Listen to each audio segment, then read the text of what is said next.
नमस्कार, हस्तक्षेप में आपका स्वागत है। मोदी मानहानि मामले में राहुल गांधी की सजा पर रोक लगाने से इनकार करने के गुजरात उच्च न्यायालय के फैसले के खिलाफ कांग्रेस के पूर्व अध्यक्ष की याचिका पर विचार करने के लिए कल सुप्रीम कोर्ट सहमत हो गया। न्यायमूर्ति BR गवई और न्यायमूर्ति प्रशांत कुमार मिश्रा की पीठ ने सवाल पर नोटिस जारी किया कि क्या गांधी की दोषसिद्धि को निलंबित किया जाना चाहिए या नहीं।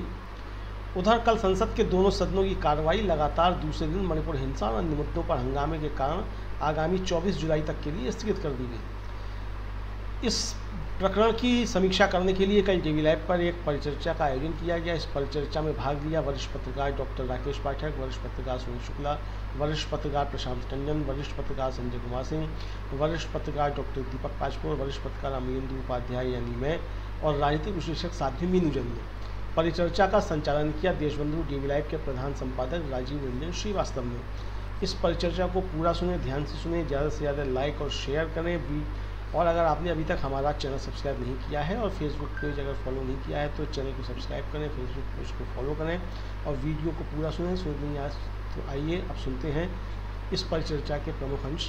साभार 4 अगस्त को होगी, मगर आज की सुनवाई के दौरान कई दिलचस्प किस्से सामने आए हैं।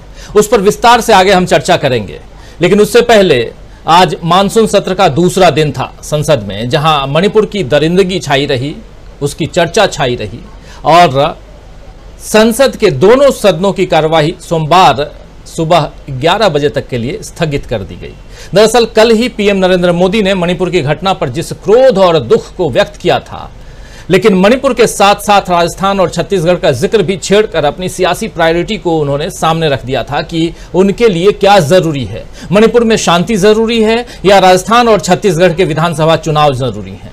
शायद यही वजह है कि मोदी जी ने अब तक न तो मणिपुर के सीएम एन बीरेन्द्र सिंह को से इस्तीफा लिया है और न ही अपनी पार्टी के लिए काम करने वाले ट्रोलर्स को रोका कि गलत खबरें न फैलाएं।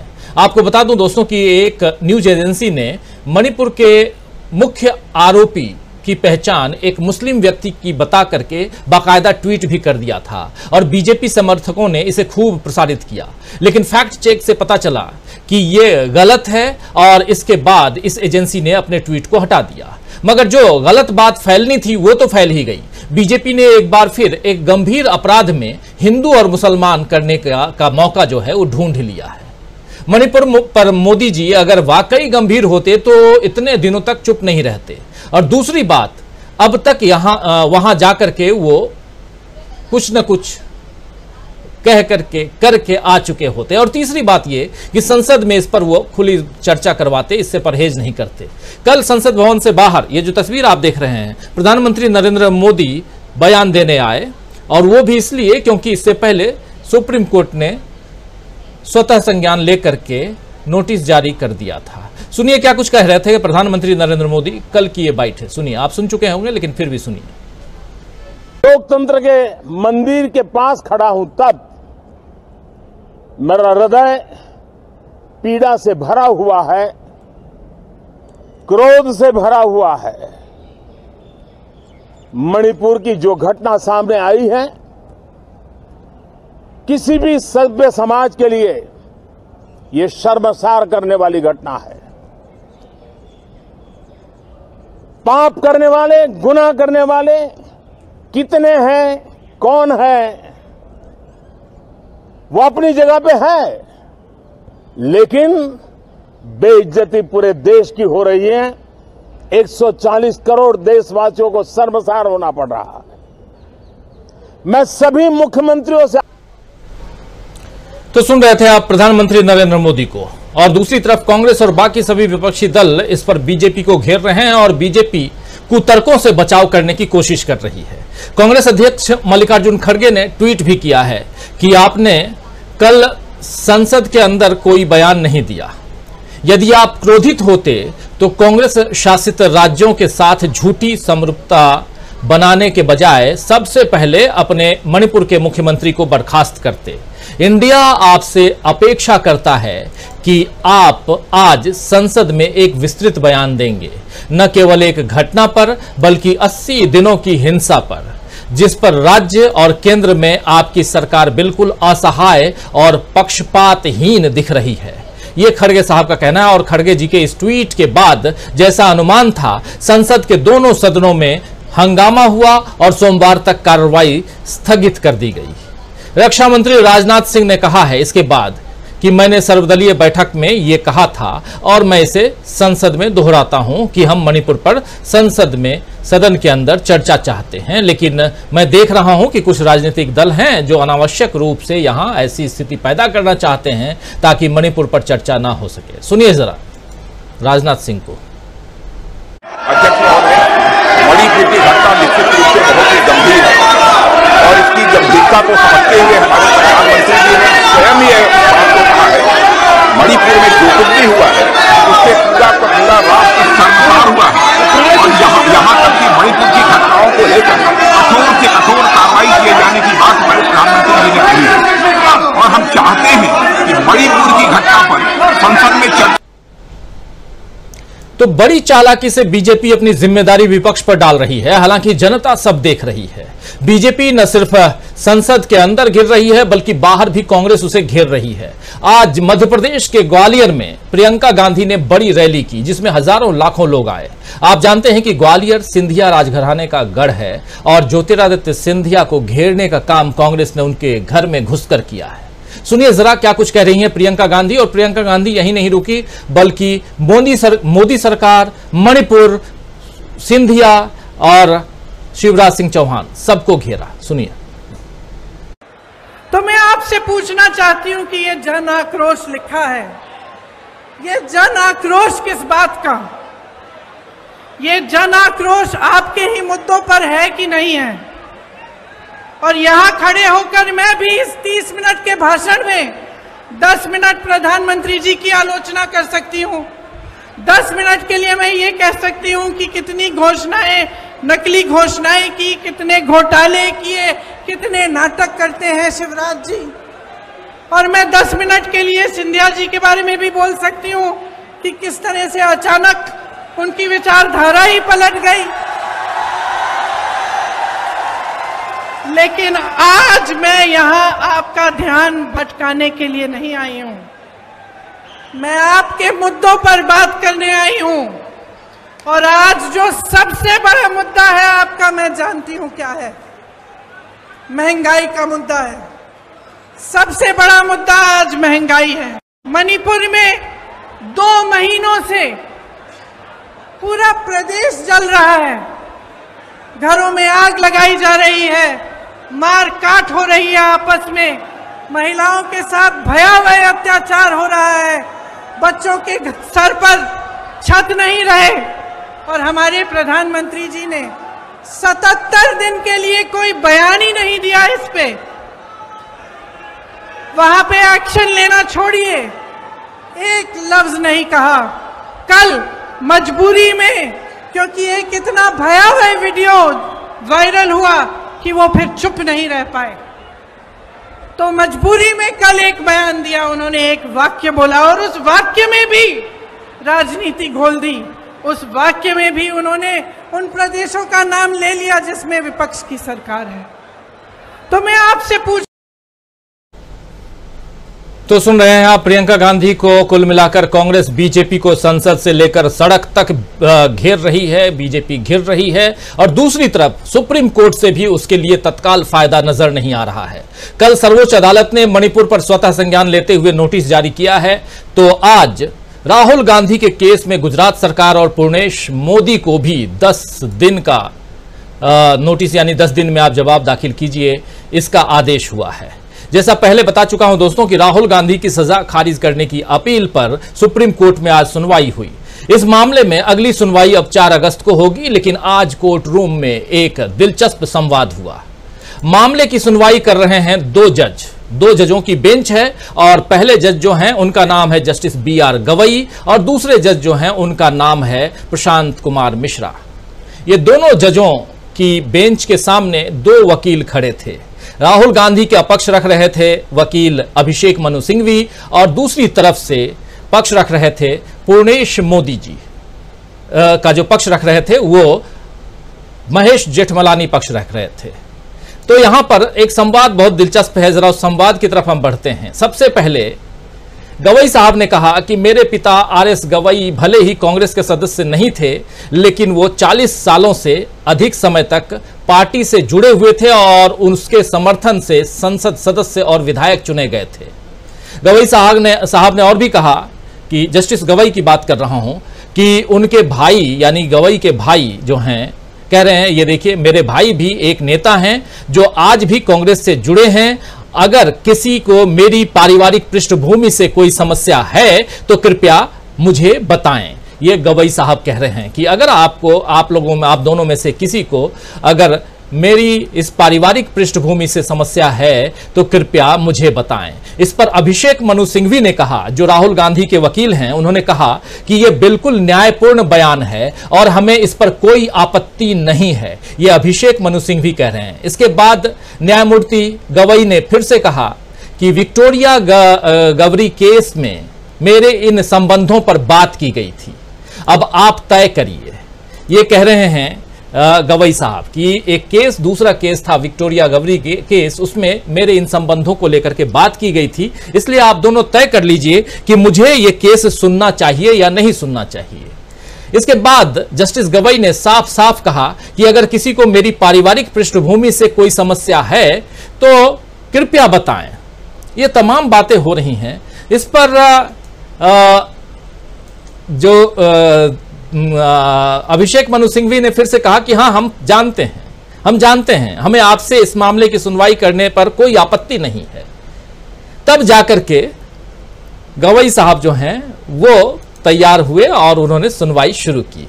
तो सुप्रीम कोर्ट में ये जो सुनवाई है, ये जो चर्चा है, दिलचस्प चर्चा, ईमानदारी की मिसाल है दोस्तों, क्योंकि जज जो बैठे हुए हैं, 2 जजों की पीठ में से एक जज कह रहा है कि मेरा संबंध कहीं ना कहीं कांग्रेस पार्टी से है, मेरी जो पारिवारिक पृष्ठभूमि है वो कांग्रेस पार्टी से कहीं ना कहीं ताल्लुक रखती है, लेकिन आप दोनों तय कर लीजिए कि मुझे ये केस सुनना है कि नहीं सुनना है।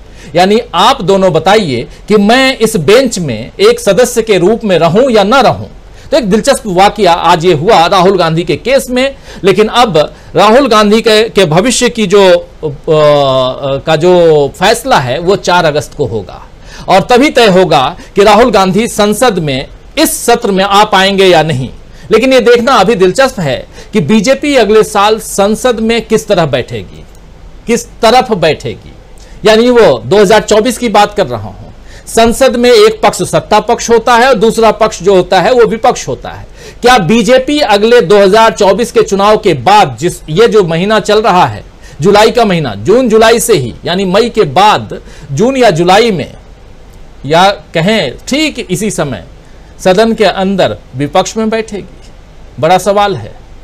इस सवाल का जवाब शायद बीजेपी के लोग अभी से जान रहे होंगे और उनसे ज्यादा देश की जनता जानती है, क्योंकि अभी माहौल जिस तरह Indian national developmental inclusive alliance यानी इंडिया या कहें तो कांग्रेस और बाकी विपक्ष के फेवर में बन रहा है, उससे बीजेपी परेशान हो रही है। और आज सुप्रीम कोर्ट में जिस तरह सुनवाई हुई है, उससे बीजेपी की राहुल गांधी को कमजोर करने की कोशिशों को और धक्का लगा है। तो आइए दोस्तों, आज चर्चा की शुरुआत करते हैं और समझने की कोशिश करते हैं कि क्या मोदी जी संसद में अपना दम दिखा पाएंगे। 56 इंच का सीना और सीने को ठोक करके जो अभी तक प्रधानमंत्री जी कहते आए हैं, वो दम दिखा पाएंगे? मणिपुर को लेकर के चर्चा करवा पाएंगे? इंडिया के आगे, इंडिया मतलब 26 दलों का जो गठबंधन है उसके आगे बेबस होंगे? या अगर कोटेड इंडिया कहें तो भारत जो देश है उसके आगे क्या प्रधानमंत्री नरेंद्र मोदी और उनकी पार्टी बेबस होगी? बड़ा सवाल है। सवाल यह भी है जो हम लिख रहे हैं कि सुप्रीम कोर्ट से संसद तक बीजेपी को झटका ही झटका है। कैसे है आपके सामने रख चुका हूं, कुछ हमारे साथी रखेंगे। आइए सबसे आपका परिचय करवाता हूं। हमारे साथ वरिष्ठ साथियों का पैनल मौजूद है। इस वक्त देखिए 5 वरिष्ठ साथी मौजूद हैं। डॉक्टर राकेश पाठक जी हमारे साथ हैं, ग्वालियर से जुड़े हुए हैं हमारे साथ। पाठक जी नमस्कार करता हूं आपको। हमारे साथ मीनू जैन जी जुड़ी हुई हैं। मीनू जी आपका स्वागत है। हमारे साथ सुनील शुक्ला जी जुड़े हुए हैं। सुनील जी आपका स्वागत करता हूं। हमारे साथ डॉक्टर दीपक पाचपोर जी हैं। दीपक जी आपका स्वागत है। और हमारे साथ अमलिंदु उपाध्याय जी हैं। आप पांचों का स्वागत है। स्वागत, इस्तकबाल आप तमाम दोस्त साथी शुभचिंतक आप सबका जो अब तक जुड़ चुके हैं, जो जुड़ने वाले हैं। सबसे पहले आना चाहता हूं मीनू जी आपके पास। सब कुछ आपके सामने है। सुप्रीम कोर्ट में जो आज सुनवाई हुई है, जिसमें ये जो गवई साहब की साफ गोई है वो भी सामने है, और इसके बाद महेश जेठमलानी, राम जेठमलानी का नाम आप सब जानते होंगे, बहुत बड़े वकील, बीजेपी के नेता, अब वो नहीं रहे लेकिन उनके बेटे हैं महेश जी, वो पूर्णेश मोदी का केस लड़ रहे हैं। अभिषेक मनु सिंघवी जो हैं वो लड़ रहे हैं राहुल गांधी की तरफ से, उनकी टीम लड़ रही है, वो खुद आज मौजूद थे। 4 तारीख को सुनवाई होनी है राहुल गांधी की। जो कुछ हुआ सामने, आपकी पहली प्रतिक्रिया मीनू जी? प्रतिक्रिया में सबसे महत्वपूर्ण बात एक और भी कही है जस्टिस गवई ने। उन्होंने कहा है कि गुजरात हाईकोर्ट ने जो स्टे ऑर्डर पे जो अपना फैसला सुनाया, राहुल गांधी स्टे लेने के लिए गए थे कन्विक्शन पे गुजरात हाईकोर्ट में, तो उन्होंने वो 100 पन्नों से ज्यादा का फैसला उन्होंने दिया है, उसके ऊपर अपना निर्णय जो दिया है। उन्होंने कहा इतना लंबा 100 पेज से ज्यादा का उन्होंने फैसला दिया, इसकी क्या जरूरत थी। इन अ वे उनका ये कहना था कि, और वो भी एक स्टे के लिए कि, और उन्होंने कहा कि हम गुजरात की कोर्ट्स में इस तरह की ये बातें देख रहे हैं, इस तरह की जो लंबे लंबे फैसले लिखने की। तो इन अ वे एक जिसको कहते हैं कि गुजरात कोर्ट्स की जो प्रोसीडिंग्स है वो एक उन्होंने एक क्वेश्चन मार्क लगाया है। अभी इससे ज्यादा तो स्पष्ट नहीं कह सकते थे। और रही बात वो उनको नोटिस दिए जाने की पूर्णेश मोदी को और गुजरात सरकार को, तो देखिए उन्होंने कैवियट डाली थी पूर्णेश मोदी ने। तो कोई कैवियट डालने का मतलब यही होता है कि इस बारे में जो भी कुछ सुनवाई हो या कोई फर्दर कुछ भी कोर्ट निर्णय लेगी तो उसके करने से पहले हमारे पक्ष को जरूर सुना जाए। तो पूर्णेश मोदी के पक्ष को सुनना जरूरी था, इसके लिए उन्होंने उसको नोटिस दिया है, और जो उन्होंने नोटिस में जो भी कुछ पूछा गया होगा उसके वो सवाल के जवाब वो उसमें पेश करेंगे। तो उन्होंने ये कहा है। और देखिए अभी इसमें अभी समय लगेगा उस वाकये को जरा मैं और एलोबरेट कर देता हूं। मीनू जी बहुत सही बात आप कह रही हैं। हुआ ऐसा कि पूर्णेश मोदी के वकील साहब ने 21 दिनों का समय मांगा, तो इन्होंने कहा कि 21 दिन क्यों? जज साहब ने, गवई साहब ने, दोनों जजों की पीठ ने यह पूछा 21 दिन क्यों? इतना छोटा सा केस है, इसमें 21 दिन चाहिए। तो उन्होंने कहा नहीं साहब, 100 पन्ने का जो फैसला आया है गुजरात कोर्ट से, उस फैसले को आपके सामने रखना है। तो जज साहब ने कहा कि ये देखा जा रहा है कि गुजरात से इतने बड़े बड़े फैसले आ रहे हैं इस पर, लेकिन 10 दिन से ज्यादा हम आपको नहीं देंगे। यही बात आप रख रही हैं मीनू जी, बस आपकी बात को ही दोहरा रहा था। बहुत शुक्रिया आपको, बीच में आपको इंटरप्ट कर रहा था। जी प्लीज अपनी बात रखिए। तो उन्होंने जो ये कहा है, देखिए वो 21 दिन जो आपने बताया अभी मुझे कि 21 दिन मांग रहे थे, उनकी चाल ये थी कि इस दौरान संसद का सत्र खत्म हो जाएगा इसी दौरान से, और जो वो चाहते हैं कि अगर राहुल गांधी पहुंचे या नहीं पहुंच पाए उसको रोकने के लिए। देखिए और अगर ना भी हो तो वो अड़चन अड़ा देंगे। अभी भी उनको कोई बदमाशी करने में कम नहीं है। याद है आपको कि राफेल के केस में भी बार बार की अभी कुछ ये गलती से टाइप हो गया है, इसको हम दोबारा से ठीक करके देंगे, तो उस बहाने से फिर और समय ले लिया। तो उनके पास इस तरह के जो चालबाजियां करने के बहुत सारे उनके पास नुस्खे हैं, तो वो उससे कर सकते हैं। तो अभी तो जो इंतजार रहेगा जो 4 तारीख का कि क्या जवाब आता है। तो आई थिंक सो कि जवाब आती तुरंत तो कोर्ट फैसला दे नहीं देगी, वो जवाब पढ़ेंगे न्यायाधीश महोदय, उसके बाद एक तारीख और लगेगी, तो तब कुछ फैसला सामने आएगा। बट होपफुल है क्योंकि ये जिस तरीके से जो इस वक्त कोर्ट जिस तरीके से काम कर रहा है, तो उसमें लगता है कि न्यायिक प्रक्रिया या संविधान की रक्षा जरूर करेगा इस मामले में भी कोर्ट। और इसमें जो मुख्य तौर पे तो ये बड़ा फ्रिवलस सा केस है। देखिए पूर्णेश मोदी, जो मैं अपनी राय दे रही हूँ, मैं कोई कानून की जानकार नहीं हूँ, ना मैंने कोई कानून पढ़ा है, लेकिन जितना पढ़ा है अब स्टडी खुद से किया है, उसमें पूर्णेश मोदी कोई मोदी समाज के वो तो है नहीं नेता, और दूसरी बात ये कि उनका नाम भी नहीं है उसमें, तो और वो समाज के बिहाफ पे डिफेमेशन दाखिल नहीं कर सकते पूर्णेश मोदी। जी, लेकिन मीनू जी, अब ये मामला चूंकि कोर्ट में आ गया है, हम लोग अपने बयान अपने विचार से थोड़ा बचे तो ज्यादा अच्छा है। लेकिन जो वहां पे बातें हुई हैं वो थोड़ा और रख देना चाहता हूं, और फिर आता हूं आज थोड़ा जल्दी जल्दी आप लोगों के बीच आऊंगा और डॉक्टर राकेश पाठक जी के पास आता हूं, क्योंकि राकेश पाठक जी एक केस और लड़ रहे हैं, इसलिए भी इनके पास आऊंगा, उनसे भी समझूंगा। इस दरमियान अभिषेक मनु सिंघवी ने अपनी बात रखी। उन्होंने कहा कि हमारे जो राहुल गांधी हैं जिनको सजा हुई है, एक सत्र निकल चुका है, दूसरा सत्र अभी मानसून सत्र चल रहा है और यह सत्र भी निकला जा रहा है। ऐसे में हमारी आपसे यही आग्रह है, अनुरोध है कि आप इस पर जल्दी से जल्दी सुनवाई कीजिए। तो और अब 100 दिन होने को भी है और वायनाड में भी तैयारी चल रही है चुनाव की, इसलिए भी इस केस को जल्दी सुनना जरूरी है। तो ये तमाम दलीलें यहां अभिषेक मनु सिंघवी की तरफ से दी गई हैं राहुल गांधी के पक्ष में। अब जो फैसला या जो भी सुनवाई, अगली सुनवाई, क्योंकि अभी गुजरात सरकार का भी इस पर जवाब आना है, पूर्णेश मोदी की तरफ से जवाब आना है और 2 जजों की पीठ इस पूरे मसले को देख रही है, सुन रही है। डॉक्टर राकेश पाठक जी, आप एक केस लड़ रहे हैं गांधी जी की डिग्री को लेकर के कि वो वकील थे या नहीं थे, वकालत उन्होंने की थी कि नहीं की थी, और उस पर भी अभी शायद जहां तक मुझे ध्यान आ रहा है कि कल आपकी सुनवाई है उस पर, और आज इधर सुनवाई जो है वो राहुल गांधी की उस पर चर्चा कर रहे हैं। कानून को बहुत नजदीक से आप देख भी रहे हैं। जो कुछ सुप्रीम कोर्ट में हो रहा है राहुल गांधी के केस को लेकर के, उस पर आपकी प्रतिक्रिया क्या है? क्या कुछ आप देख रहे हैं और ये केस कहां तक आगे जाता हुआ दिखाई दे रहा है? राजीव जी, पहले तो गांधी जी वाले केस का बहुत संक्षेप में आपके दर्शकों तक सूचना पहुंचा दूं कि लेफ्टिनेंट गवर्नर जम्मू कश्मीर मनोज सिन्हा ने ग्वालियर में एक कार्यक्रम में कहा था कि गांधी जी के पास कोई डिग्री नहीं थी, और बहुत स्पष्ट कहा था लॉ डिग्री नहीं थी, वो हाई स्कूल पास थे। इस पर मैंने केस किया है, एमपी एमएलए स्पेशल कोर्ट में चल रहा है, मेरे बयान हो चुके हैं। कल 22 तारीख को मेरी तरफ से जो मुझे गवाह प्रस्तुत करने जो उस कार्यक्रम में थे, जिन लोगों ने सुना था कि मनोज सिन्हा ने ये कहा है, उनके बयान कल होने हैं ग्वालियर में। मैं ग्वालियर में ही हूं इस वक्त। सीधे आते हैं राहुल गांधी के विषय पर। राहुल गांधी के मामले में 2 पक्ष है राजीव जी, एक उसका राजनीतिक पक्ष है, एक विधिक पक्ष है। विधिक पक्ष अब हिंदुस्तान की सबसे बड़ी अदालत में पहुंच चुका है। कितनी अच्छी बात है कि हमारे सर्वोच्च न्यायालय के न्यायाधीश खुद कह रहे हैं कि उनके परिवार की संबद्धता कांग्रेस से थी, उस विचारधारा से थी, है आज भी उनके भाई उसमें सक्रिय है। तो अगर आपको ऐतराज हो तो मैं हट जाता हूं। उससे भी अच्छी बात यह है कि वादी प्रतिवादी दोनों की तरफ के वकीलों ने उन पर भरोसा किया कि नहीं, हमें कोई आपत्ति नहीं, आप ही इसकी सुनवाई करें। न्यायपालिका के प्रति अगर यह आस्था बनी रहे, बची रहे, तो देश के लिए, लोकतंत्र और संविधान और आम लोगों के लिए बहुत बेहतर होगा।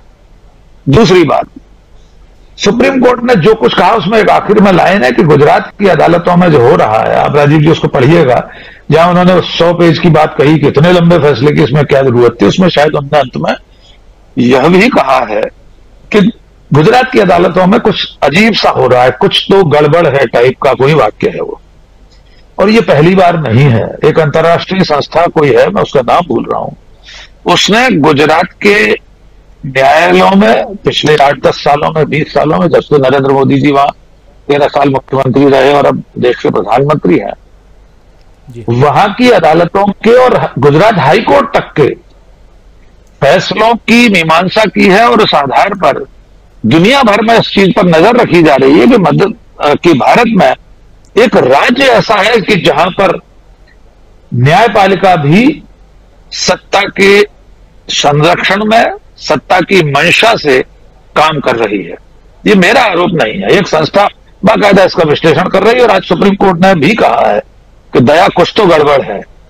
ये इसका विधिक पक्ष है कि गुजरात की अदालतें क्या सचमुच इस देश में न्याय के नैसर्गिक सिद्धांतों पर काम करने के बजाय एक विचारधारा, एक दल या एक व्यक्ति, उसको नजर में रखकर उसके हित में फैसले कर रही है? अगर हां, तो यह ज्यादा चिंताजनक बात है। राहुल गांधी की चिंता हमको और आपको नहीं है। हमारी चिंता का विषय है न्याय के जो नैसर्गिक सिद्धांत हैं, जो न्याय का, प्राकृतिक न्याय का सिद्धांत है, डिवाइन जस्टिस, अगर वो नहीं हो रहा है एक राज्य विशेष में, तो बहुत चिंताजनक बात है। तीसरी बात, राहुल गांधी के मामले में जो इसका राजनीतिक पक्ष है वो ये है कि सत्ता में बैठे लोग नहीं चाहते कि राहुल गांधी देश की सबसे बड़ी पंचायत में आकर बैठे, वहां सरकार से सवाल पूछें, वे मोडानी पर सवाल पूछें, वे राफेल पर सवाल पूछें, वे पेगासस पर सवाल पूछें, वे मणिपुर पर सवाल पूछें। सरकार नहीं चाहती। सरकार तो यह भी नहीं चाहती कि वो उस पंचायत में जा सके या सड़क पर भी उतरे। सड़क पर भी उन्हें चलने देना नहीं चाहती वो। मणिपुर में जिस तरह उन्हें रोका गया वो हमने देखा है। भारत जोड़ो यात्रा में भी यदा कदा व्यवधान आते रहे। उस यात्रा को बदनाम करने के लिए झूठी तस्वीरों, झूठी बातों से अभियान चलाया गया था।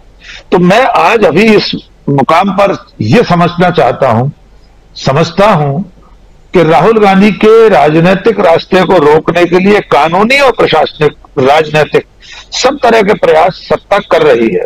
जस्टिस के बारे में बात हो रही थी और राहुल गांधी का जो पूर्णेश मोदी की अवमानना का मामला सुप्रीम कोर्ट तक पहुंचा है, उस बारे में देखिए जस्टिस गवई क्यों कह रहे थे, मीनू जी की बात को मैं आगे बढ़ाऊं अगर, कि गुजरात से लंबे लंबे जजमेंट आते हैं। अभी कुछ दिन पहले ही जस्टिस गवई उसी बेंच में थे जिसने तीस्ता सीतलवाद को जमानत दी है और वहां भी उन्होंने गुजरात हाई कोर्ट के फैसले को देखा होगा और ये पृष्ठभूमि रही है। अब देखिए 2-3 बातें हैं जो सुप्रीम कोर्ट को तय करनी है। एक होता है जो एड्रेस नहीं किया प्रॉब्लम गुजरात हाई कोर्ट ने और ना सेशंस कोर्ट ने वहां के, कि जो 202 की स्क्रूटनी, यानी उस मजिस्ट्रेट की अदालत का जुरिडिक्शन या कार्यक्षेत्र उस शिकायत का था या नहीं था।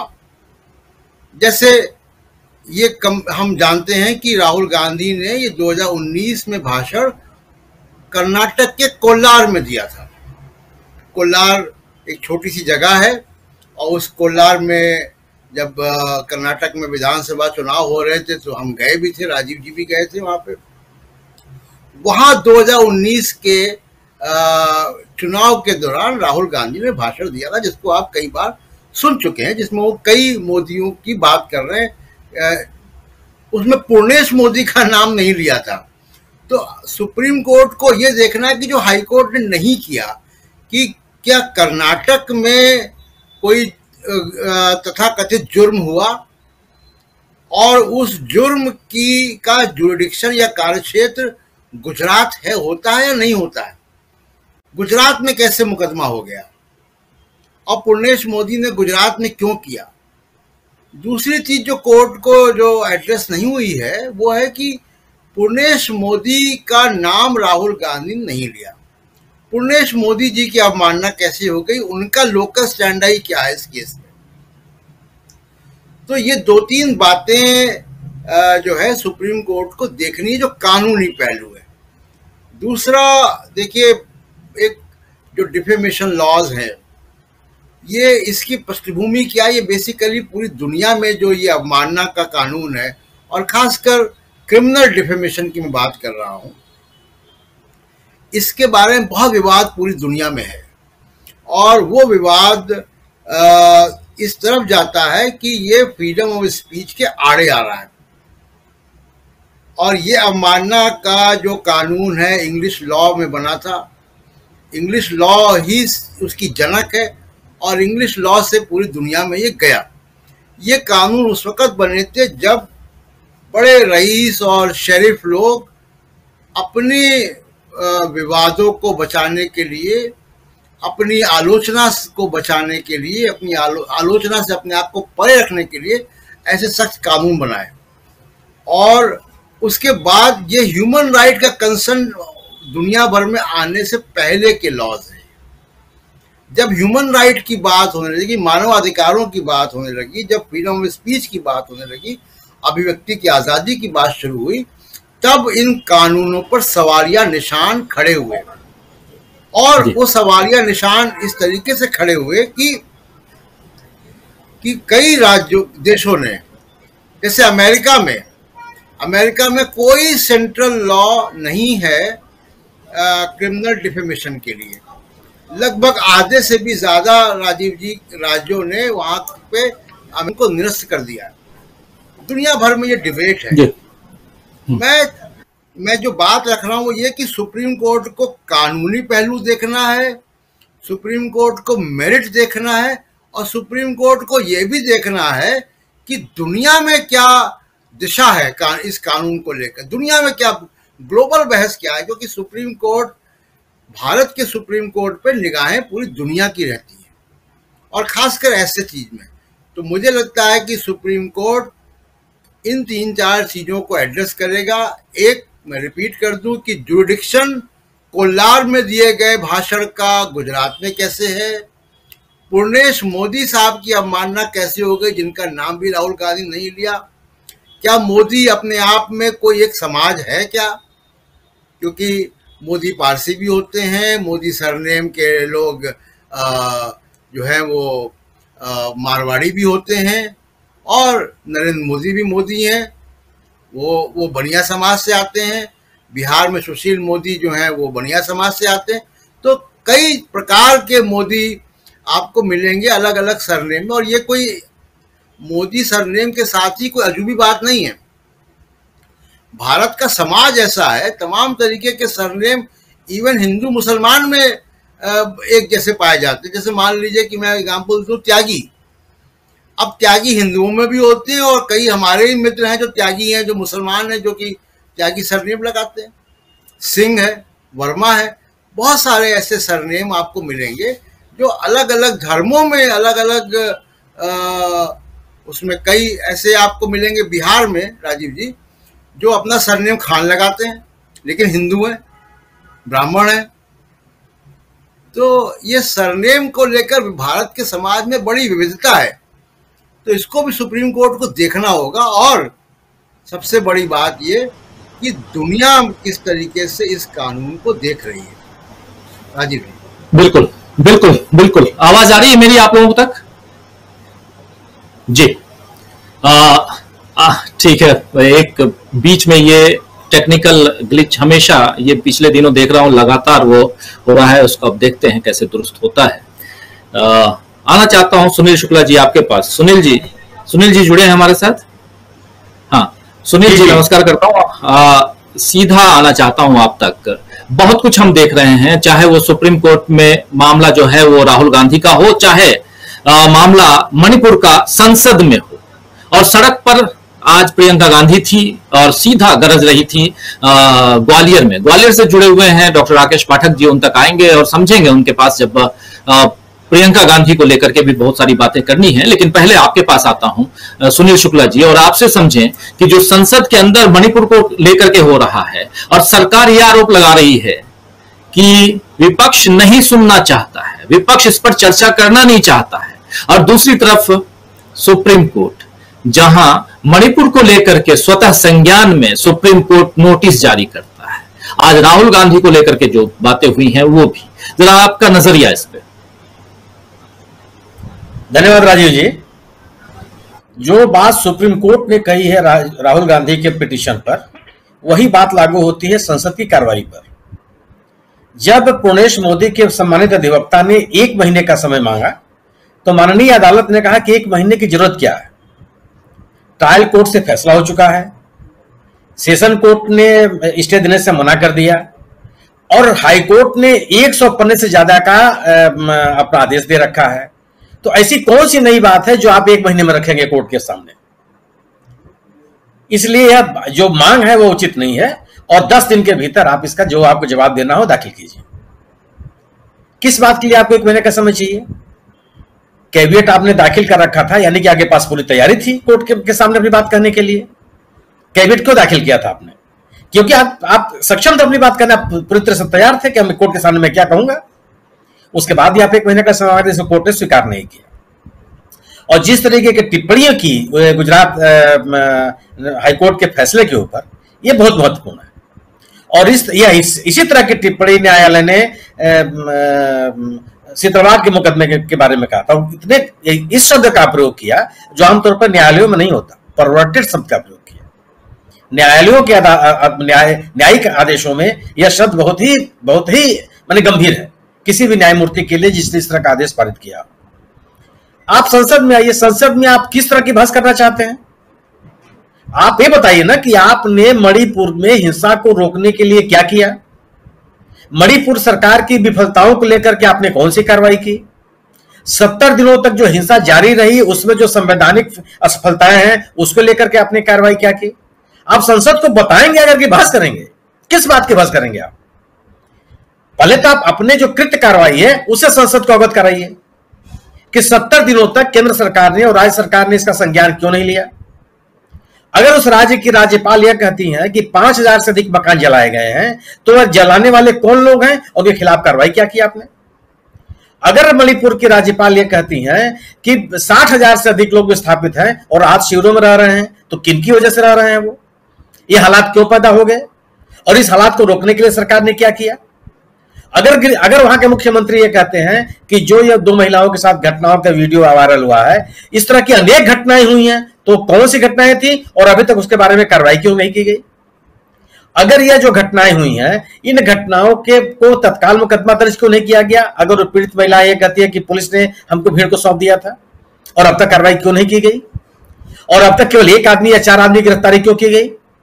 सवाल है बहस का नहीं, आप बिल्कुल बहस कीजिए उस पर, लेकिन पहले आप सदन को यह बताइए कि आपने कार्रवाई क्या किया?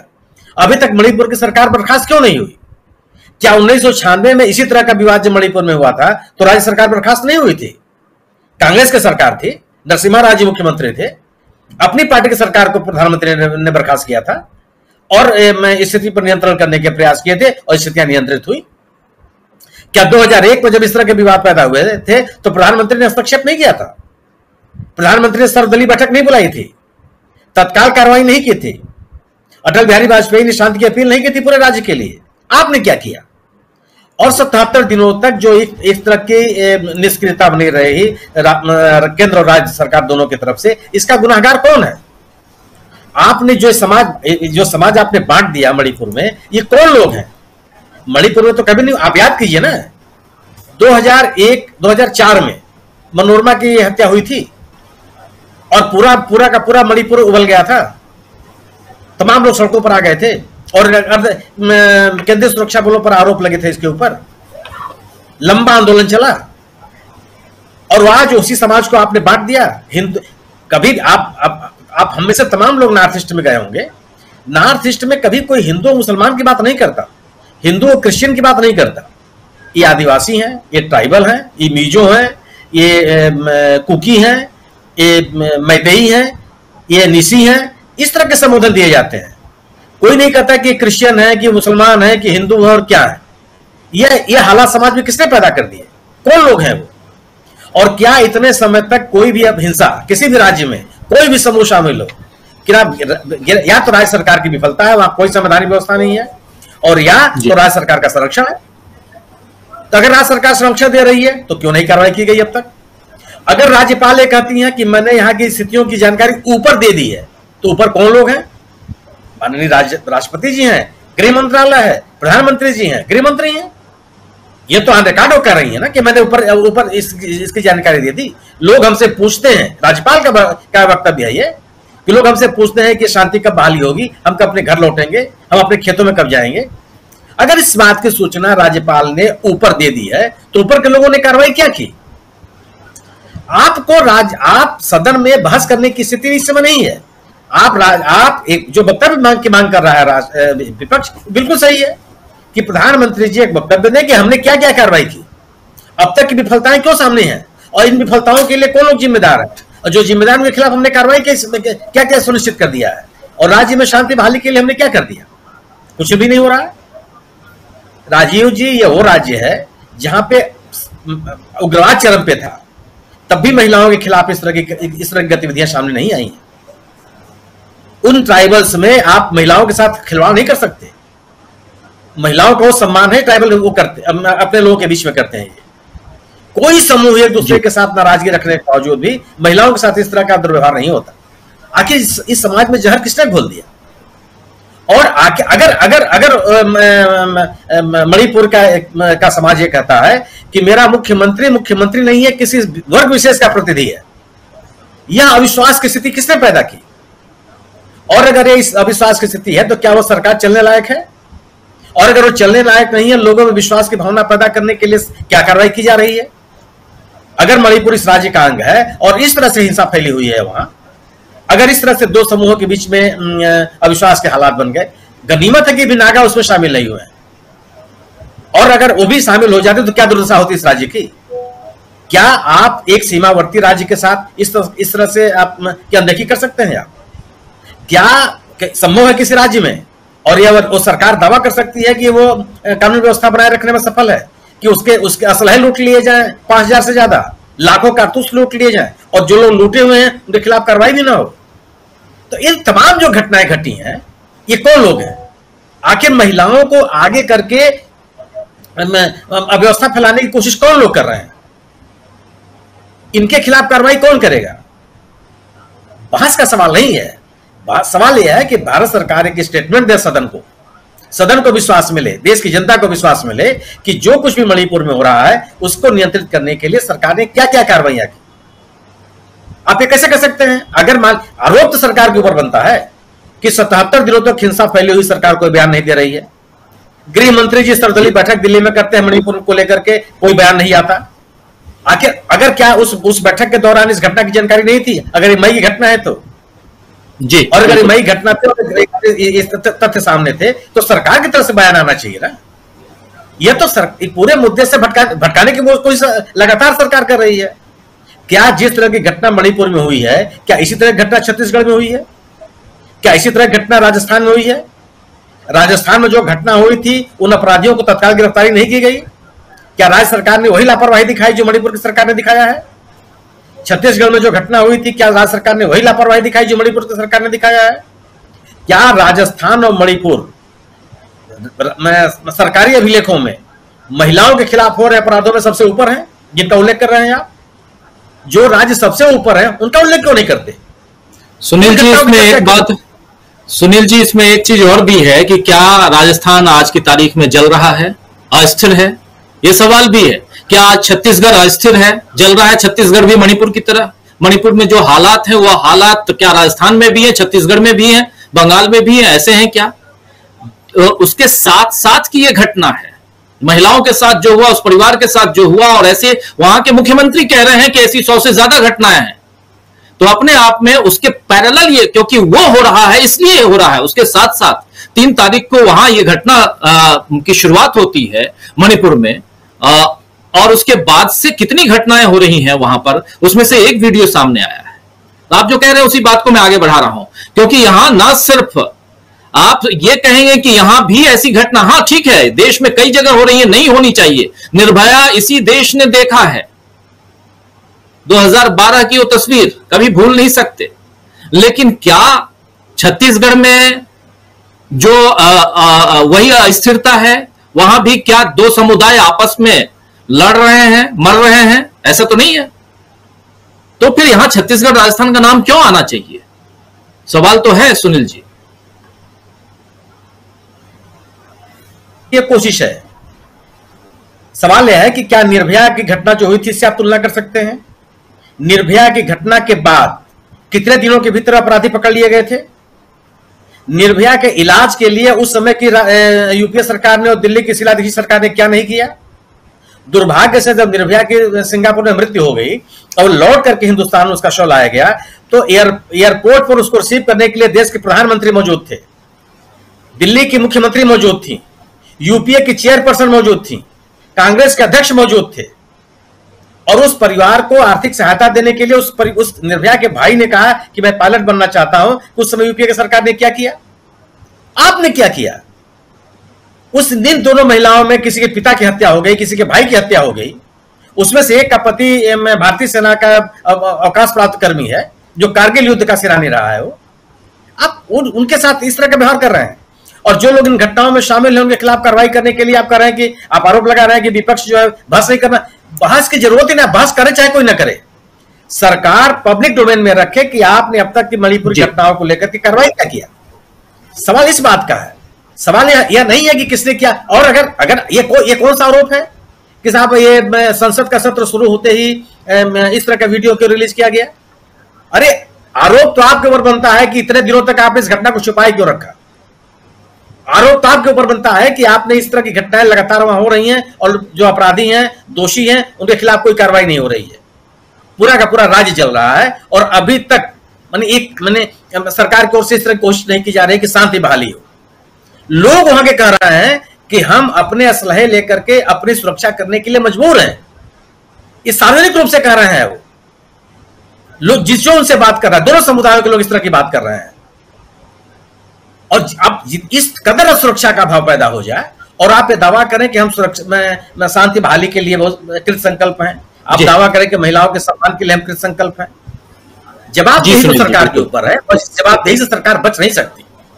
जी बिल्कुल सही कह रहे हैं, बिल्कुल बिल्कुल। आना चाहता हूं जल्दी जल्दी, अब आज एक तो व्यवधान आ गया, थोड़ा जल्दी जल्दी शॉर्ट में आप लोगों के पास चाहूंगा कि थोड़ा रखें अपने विचार। और संजय जी, आपसे समझना चाहता हूं, राहुल गांधी की सजा को लेकर के भी सुप्रीम कोर्ट में जो बातें हो रही, शुरुआत में हम लोग उस पर चर्चा कर भी रहे थे, लेकिन बहुत कुछ है जिस पर चर्चा होनी चाहिए, चाहे सुप्रीम कोर्ट का मामला हो, चाहे संसद का मामला हो। सड़क से लेकर के संसद तक, सुप्रीम कोर्ट तक, कहीं ना कहीं हर जगह देखिए तो एक उंगली इस सरकार की तरफ है और उस उंगली की तरफ या उससे सचेत होने की जरूरत जहां होनी चाहिए वहां सचेत ना होकर के आंखें दिखाई जा रही हैं। किस ढंग के और किस देश में यहां की जनता जी रही है जहां पर तमाम परेशानियों के बीच भी यह कहा जाता है कि सब चंगा सी। क्या कहेंगे सुनील जी? संजय जी, माफ करें संजय जी। ये संजय जी, नरेंद्र मोदी की राजनीति बहुत ही घटिया और खराब है, इसमें कोई दो राय नहीं थी। और वो पूरा सांप्रदायिक मामला था, बांटो और राज करो का मामला था। और मुझे लगता था कि ये शुरू में लोग नहीं समझ रहे थे या इनके प्रचार के दम पर वो अपना काम करते जा रहे थे। वो अब खुलने लगा है और लोग समझने लगे हैं। हालांकि अभी भी बहुत लोग हैं जो ये नहीं समझ रहे हैं कि इरादतन ये राजनीति ही यही है कि लोगों को बांटा जाए और उसका फायदा उठाया जाए। ये हो रहा है और दुर्भाग्य की बात है कि लोग अभी भी नहीं समझ रहे, लेकिन अब ज्यादातर लोग समझने लगे हैं और ये एक समय होना ही था। मुझे लगता है कि बहुत सामान्य सी बात है, वो होना ही था और वो अब हो रहा है। समस्या ये है कि पहले जो ये होता था कि अगर किसी के खिलाफ कोई आरोप है तो वो पद से इस्तीफा दे दे या उसको पद से हटा दिया जाए, उसका मकसद ये होता था कि वो अपने पद का दुरुपयोग न कर पाए। लेकिन इस सरकार ने उसको पूरी तरह खत्म कर दिया है। तो जब आप पद पे बैठे हैं तो आपके खिलाफ कोई जांच कैसे होगी? जब आप पद पे हैं तो कोई आपके खिलाफ बोलेगा कैसे? तो ये सारा मामला तो है ही है। जहां तक ये मणिपुर वाला मामला है, तो मणिपुर का मामला जिस दिन शुरू हुआ उसके कुछ ही दिन बाद गृह मंत्री ने कहा था कि अदालत के फैसले के कारण हुआ है। तो अदालत के फैसले को इम्प्लीमेंट कराना सरकार का काम है और सरकार उसको नहीं करवा पाई। और वहां जो हिंसा हुई उसको रोकना राज्य सरकार का अगर काम है, तो हम लोग ये भी जानते हैं कि राज्य सरकार के प्रतिनिधि, बहुत सारे विधायक दिल्ली में आकर प्रधानमंत्री से मिलने के लिए समय मांगते रहे और प्रधानमंत्री उनसे नहीं मिले। तो ऐसी स्थिति में ये नहीं कहा जा सकता है कि सिर्फ राज्य सरकार लापरवाह या राज्य सरकार ने काम नहीं किया। और अगर राज्य सरकार ने काम नहीं किया तो केंद्र सरकार की ये जिम्मेदारी थी कि वहां काम होता। इसके लिए जो जरूरी होता, मुख्यमंत्री बदलना, पुलिस के प्रमुख को बदलना, वो सब करना केंद्र का काम था। और केंद्र ने ये सब नहीं किया, ये बिल्कुल दिखाई दे रहा है। अब ये वीडियो वाला मामला ही है, तो वीडियो जब आया, उसके वीडियो 62-68 दिन पुराना है और वीडियो आते ही कार्रवाई हो गई, 4 लोग गिरफ्तार हो गए। टाइम्स ऑफ इंडिया में आज छपा है। ऐसे ही सुप्रीम कोर्ट ने कहा कि अगर सरकार कार्रवाई नहीं करेगी तो हम करेंगे। उसके 5 मिनट के अंदर पहली गिरफ्तारी की सूचना दे दी गई। जब ऐसी स्थिति है तो जाहिर है कि अपराधी घूम रहे थे और उनको गिरफ्तार नहीं किया जा रहा था। तो जब गिरफ्तार नहीं किया जा रहा था तो इसमें समझना कोई रॉकेट साइंस तो है नहीं कि क्यों नहीं गिरफ्तार किया जा रहा था। इसलिए नहीं किया जा रहा था कि उसको संरक्षण था, उसको छूट मिली हुई थी, उसको करने के लिए कहा गया था, वो उसने किया था। और जब वीडियो वायरल हो गया तो कार्रवाई अपराधियों के खिलाफ होनी चाहिए थी, तो ट्विटर के खिलाफ कार्रवाई करने की सोची जा रही है। इंटरनेट इतने दिन से बंद है, इंटरनेट बंद है इसलिए भी वो वीडियो वायरल नहीं हुआ, और वायरल नहीं हुआ इसलिए एक्शन नहीं हुआ। और अगर मुख्यमंत्री कह रहे हैं कि ऐसी 100 घटनाएं हुई हैं, तो 100 घटनाएं हुई हैं और हम लोगों को पता नहीं चला क्योंकि इंटरनेट बंद है। तो अब ये कह के इंटरनेट बंद कर देना कि उससे अपराध होगा, कोई मतलब नहीं है। सड़क पर दुर्घटना होती है तो गाड़ियां चलनी बंद थोड़ी हो जाती है, रेल दुर्घटना हुई तो रेलगाड़ियां चलनी बंद थोड़ी हो गई। तो इंटरनेट का अगर दुरुपयोग हो सकता है तो इसके लिए इंटरनेट 78 दिन तक बंद नहीं किया जाए, 1-2 दिन बंद करना समझ में आता है, लेकिन इतने दिनों तक इंटरनेट बंद है। और उसके बाद ये दलील देना कि संसद के सत्र के पहले सब बिल्कुल बचकाना है। और कुल मिलाकर यह है कि काठ की हाड़ी बार बार नहीं चढ़ती है, वो स्थिति आ गई है कि अब वो दोबारा नहीं चढ़ेगी, और ये लोग उसको डिफेंड नहीं कर पा रहे हैं। अगर एक अच्छा पॉलिटिकल ऑर्गेनाइजेशन होता तो इसको कुछ शायद ढंग से मैनेज कर पाता और इतना फुहड़ या इतना निर्लज नहीं दिखता जितना अब दिख रहा है। क्योंकि ये लोग कुछ मैनेज नहीं कर पाते हैं, इनके पास कैपेबल लोग नहीं है, तर्क देने वाले लोग नहीं है, सक्षम लोग नहीं, इसलिए बहुत ही फुहड़ और बहुत ही घटिया तर्क दे रहे हैं कि ये कह देना अरे संसद के समय, सत्र के समय ऐसे मुद्दे उठाए जाते हैं। अरुण शौरी ने लिखा था कि मेरे सारे खुलासे संसद सत्र के पहले होते हैं और संसद में हंगामा हो जाता है, मेरे खुलासे सक्सेसफुल हो जाते हैं। ये अरुण शौरी ने कहा है, और अरुण शौरी बीजेपी के मंत्री रहे, और ये ऑन रिकॉर्ड है। अरुण शौरी का कहा हुआ हम लोगों ने लिखा पढ़ा सुना है। तो ये तो होता ही है, संसद के सत्र के समय देश की समस्याएं आएंगी ही आएंगी, और इसीलिए लाई जाती है कि संसद में उसकी चर्चा हो और समाधान हो। तो इसमें रोने की तो कोई जरूरत ही नहीं है, सरकार का ये काम है, सरकार के पास संसाधन है। अगर सरकार को ये देखना है कि किसने लीक किया, कैसे लीक किया, तो वो कार्रवाई करे, कौन मना करता है अगर वो गलत है तो। लेकिन गलत तो है नहीं। अगर किसी ने अपनी समस्या रखी या किसी की समस्या किसी ने रखी और आपने कार्रवाई की, उसके बाद जाहिर है जो कार्रवाई नहीं हो रही थी वो कार्रवाई की, तो लीक करना या उसको ट्विटर पे डालना तो किसी तरह से गलत नहीं है, और उस पर रोने का कोई मतलब ही नहीं, कोई बात ही नहीं बनती है। फिर भी ये लोग कर रहे हैं, तो जाहिर है कि ये बिल्कुल अक्षम नाकारा लोग हैं जिनको कुछ नहीं आता है, कुछ नहीं कर सकते हैं, और सिर्फ हिंदुत्व का नाम लेकर सत्ता में बने रहना चाहते हैं। अभी तक इन्होंने सत्ता में रह के पार्टी के लिए, संगठन के पैसे बनाए, काम किया, और चाहते हैं कि ऐसे ही चलता रहे, इनको कोई विरोध न करे और इनको सब कुछ करने दिया जाए, क्योंकि ये तथाकथित इनका लक्ष्य जो है वो सर्वश्रेष्ठ है या इनके हिसाब से सबसे अच्छा है। राजीव जी। जी जी बिल्कुल बिल्कुल। दीपक जी, आप तो छत्तीसगढ़ में हैं, क्या छत्तीसगढ़ की स्थिति इतनी भयावह है जैसा कल प्रधानमंत्री नरेंद्र मोदी कह रहे थे, या ये पूरी की पूरी राजनीति है, और जिसकी चर्चा अभी कर भी रहे थे संजय कुमार सिंह साहब, और उस राजनीति को अब जनता समझने लगी है, काठ की हांडी बार बार नहीं चढ़ती है कह रहे हैं। क्या आपको लग रहा है कि राजस्थान और छत्तीसगढ़ जो है उसकी हालत मणिपुर की तरह नहीं है? जी राजीव जी, ऐसा है कि सोशल मीडिया पे बड़ा मजेदार किस्म का एक पोस्ट चल रही है, कह रहे हैं कि जो लोग इन तीनों राज्यों का कंपैरिजन कर रहे हैं वो अपने घर में एक सवाल पूछे अपने पिताजी को कि अगर आपके पास ट्रांसफर के 3 ऑप्शंस हैं, आप मणिपुर जाना चाहेंगे, छत्तीसगढ़ जाना चाहेंगे या राजस्थान जाना चाहेंगे, तो राजस्थान और छत्तीसगढ़ के लिए लोग तैयार हो जाएंगे, लेकिन मणिपुर कोई नहीं जाना चाहेगा। तो ये स्थिति जो है अपने आप पे बता रही है। और छत्तीसगढ़ को, आप भी रहे छत्तीसगढ़ में, छत्तीसगढ़ को वैसे भी शांति का टापू कहा जाता है। यहाँ कभी कभार ऐसे मामले जब उठते हैं तो उसको मिलजुल कर वो चीजें जो है हल कर दी जाती है। देखिए आपको मैं एक दो उदाहरण बताता हूँ। पिछले कुछ दिनों में कवर्धा में इस तरीके के मामले को उठाने की कोशिश की गई थी। आपको याद होगा पिछले समय एक दौर चला था जब लोगों को लगने लगा था कि भाई ज्यादातर जो भक्तगणों को और जो हिंदू धर्म को मानने वाले, कि उनका ईश्वर जो है वो मंदिर में नहीं है, वो शायद मस्जिद में है। इसलिए मस्जिद में ईश्वर की खोज जो है बड़ी तेजी से चल रही थी। लोग जाके उसके सामने डांस कर रहे थे, ढोलक बजा रहे थे, मंजीरा बजा रहे थे। हालांकि ईश्वर ऐसे कभी मिलता नहीं है, तो उन्हें पता चल गया था, लेकिन यहां भी उसको करने की कोशिश की गई, लेकिन स्थानीय लोगों ने उसको, उस मामले को रफा दफा किया, प्रशासन ने भी कर दिया, नागरिकों ने भी उस मामले को खत्म किया। और कवर्धा वो जगह है जहां जो डॉक्टर रमन सिंह की सीट है, आपको मैं बताऊं, रमन सिंह का क्षेत्र है। और सबसे मजेदार बात कि पूरे छत्तीसगढ़ में पिछले चुनाव में सर्वाधिक वोट का अंतर लेके जीतने वाले जो है वो मोहम्मद अकबर थे, जो वहीं से चुनाव जीतते हैं, जीता मतलब पिछले जो समय, और मंत्री भी है वो इतने पॉपुलर है कि वो हिंदू बहुल एरिया से छत्तीसगढ़ में मुस्लिम जो उम्मीदवार है वो जीत कर आ रहा है। तो आप समझ सकते हैं कि क्या ये है। दूसरी बात, यहाँ पर छत्तीसगढ़ में जो है मुद्दों की तो बड़ी कमी है ही, उसके अलावा सीएम चेहरे का भी तलाश है, और ये समझ नहीं पा रही भाजपा कि किसको यहाँ पर मुख्यमंत्री का चेहरा पेश किया जाए।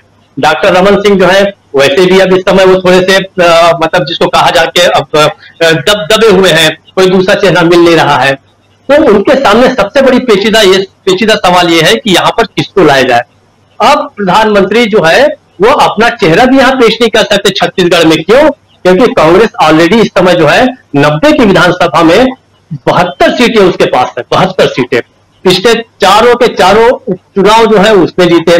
जितने 16 जो प्रमुख महानगर पालिकाएं हैं वहां पूरे के पूरे जगह पर कांग्रेस का कब्जा है, और अब उन्होंने नारा दिया है अब की बार 75 पार कांग्रेस ने। तो अब खुद भाजपा मानते हैं कि इसका फिलहाल हमारे पास कोई तोड़ नहीं है, लेकिन ठीक है, कोशिश कर रहे हैं, हमारी शुभकामनाएं उनके साथ है। तो कुल जमा ये है। दूसरी बात, मैं आपको एक ही उदाहरण देता हूं इंटरनेट के बारे में। अब पिछले साल का जो सर्वे है कि पूरे देश में जो है इंटरनेट जो शटडाउन कहां कितना हुआ, तो आपको आश्चर्य होगा, यूक्रेन जैसे देश में जहां पर युद्ध हो रहा है वहां पर भी जो है 22 बार शटडाउन करना पड़ा, और पूरी दुनिया में सबसे ज्यादा शटडाउन कहीं पर हो रहा है इंटरनेट का तो भारत है, जहां पिछले साल 84 बार किया गया, 84 बार इंटरनेट। भाई जहां पर आपको शांति बहाली करनी, वहां पर तो आप लोगों को जब तक कम्युनिकेशन की सुविधा नहीं देंगे कैसे हो सकता है। सरकार अगर वहां पर शटडाउन अगर कर रही है तो इसका मतलब भी है कि आप वहां पर कुछ दबाना चाहते हैं। देखिए कितनी मजेदार बात यह है कि हमारे प्रधानमंत्री या सरकारें इस तरीके की अक्सर अपील करती हैं कि भाई आप सोशल मीडिया पर किसी तरीके की कोई तनाव भरी पोस्ट न डालें, उकसाने वाली पोस्ट न डालें, और मजेदार बात यह है कि वो इंटरनेट को बंद कर देती है। अरे भाई आप इंटरनेट को ही बंद कर देंगे तो आपका मैसेज जाएगा कैसे लोगों तक? ये जो कॉमन सेंस का भाव है, अभी संजय सिंह जो कह रहे थे कि भाई इनको कुशलता नहीं है, कार्य कुशलता, तो कार्य कुशलता का सबसे बड़ा मजेदार हिस्सा यही है कि इंटरनेट बंद करके वो कह रहे हैं कि किसी तरीके की ऐसी बातें ना फैलाएं। मजेदार बात। तीसरी बात, छत्तीसगढ़ का एक और संबंध है, इसमें जो दूसरे जस्टिस हैं जिसके बारे में चर्चा नहीं हुई है वो प्रशांत कुमार मिश्रा जी हैं, जो छत्तीसगढ़ के ही हैं, और छत्तीसगढ़ के हैं, उनका बहुत शानदार राहुल गांधी की बात कर रहे हैं आप।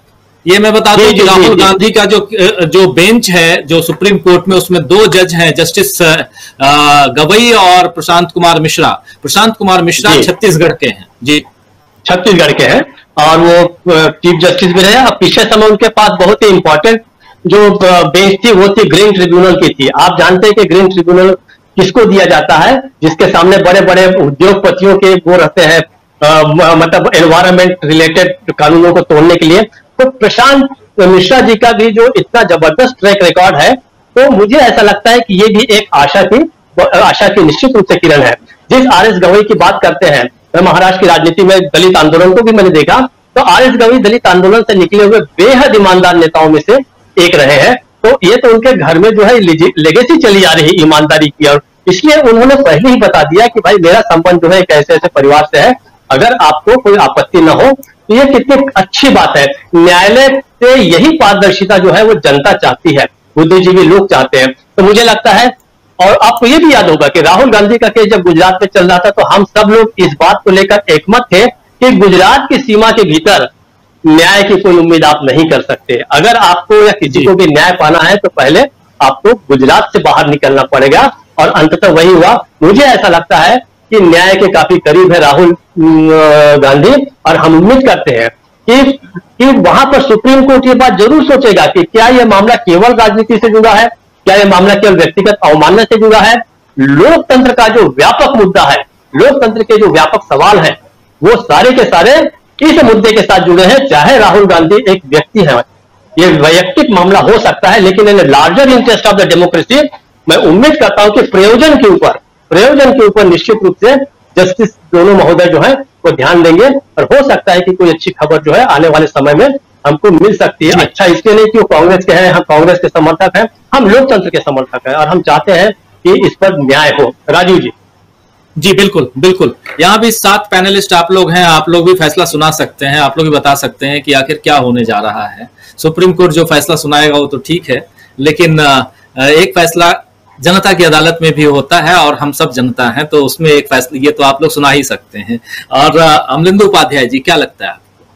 बी आर गवई और प्रशांत कुमार मिश्रा, दोनों की बात हो रही है और उसमें से एक छत्तीसगढ़ के हैं और एक कांग्रेस से ताल्लुक, मतलब उनका परिवार ताल्लुक रखता है, और उस हिसाब से बहुत साफ गोई से उन्होंने अपनी बात रख दी और कह दी कि एक केस में, पिछले केस में मेरे से ये सवाल पूछा गया था, इसलिए मैं आप लोगों के बीच रख रहा हूं। अगर आप लोगों को आपत्ति है तो मैं इस बेंच को छोड़ सकता हूं। छोटी मोटी बात नहीं है। और इसके बाद दोनों वकील तैयार होते हैं, अभिषेक मनु सिंघवी भी और जेठमलानी भी, महेश जेठमलानी, दोनों तैयार होते हैं, कहते हैं नहीं हमें आप पर भरोसा है। ये भरोसा क्या सुप्रीम कोर्ट, जो भरोसा सुप्रीम कोर्ट पे वकीलों का है, वही भरोसा सुप्रीम कोर्ट भी दिखाएगा। और जो एक उंगली उठ रही है उधर गुजरात पे, उस पर भी कोई कुछ फैसला आएगा क्या? क्या कुछ लगता है आपको अमलेंदु उपाध्याय जी?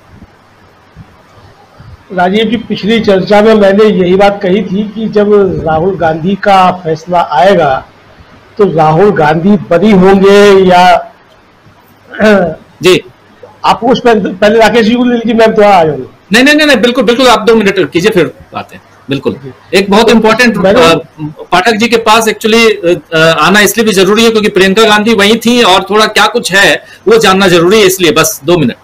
जी जी, तो मैं यही कह रहा हूं कि उस समय भी मैंने कहा था कि सवाल ये नहीं कि राहुल गांधी पे फैसला क्या आएगा, न्याय होगा तो फैसला राहुल गांधी के पक्ष में आएगा, ये सब समझ रहे हैं। और ये सोची समझी और मतलब जो सामान्य आदमी है जो कानून का भी नहीं जानता है वो भी इस चीज को समझ रहा है कि अगर न्याय होगा तो राहुल गांधी के पक्ष में फैसला आएगा।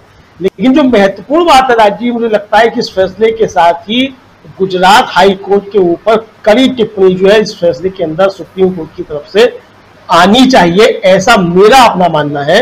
और जस्टिस गवई की जो बात थी उससे ये आभास मिलता है कि निश्चित तौर पे कुछ ना कुछ जो है वो टिप्पणी जो है वो आएगी, क्योंकि गुजरात को लेकर के जिस तरह से कहा गया। बाकी अब सुप्रीम कोर्ट के ऊपर है, न्याय फैसला है, उसमें हम लोगों का कोई दखल तो है नहीं।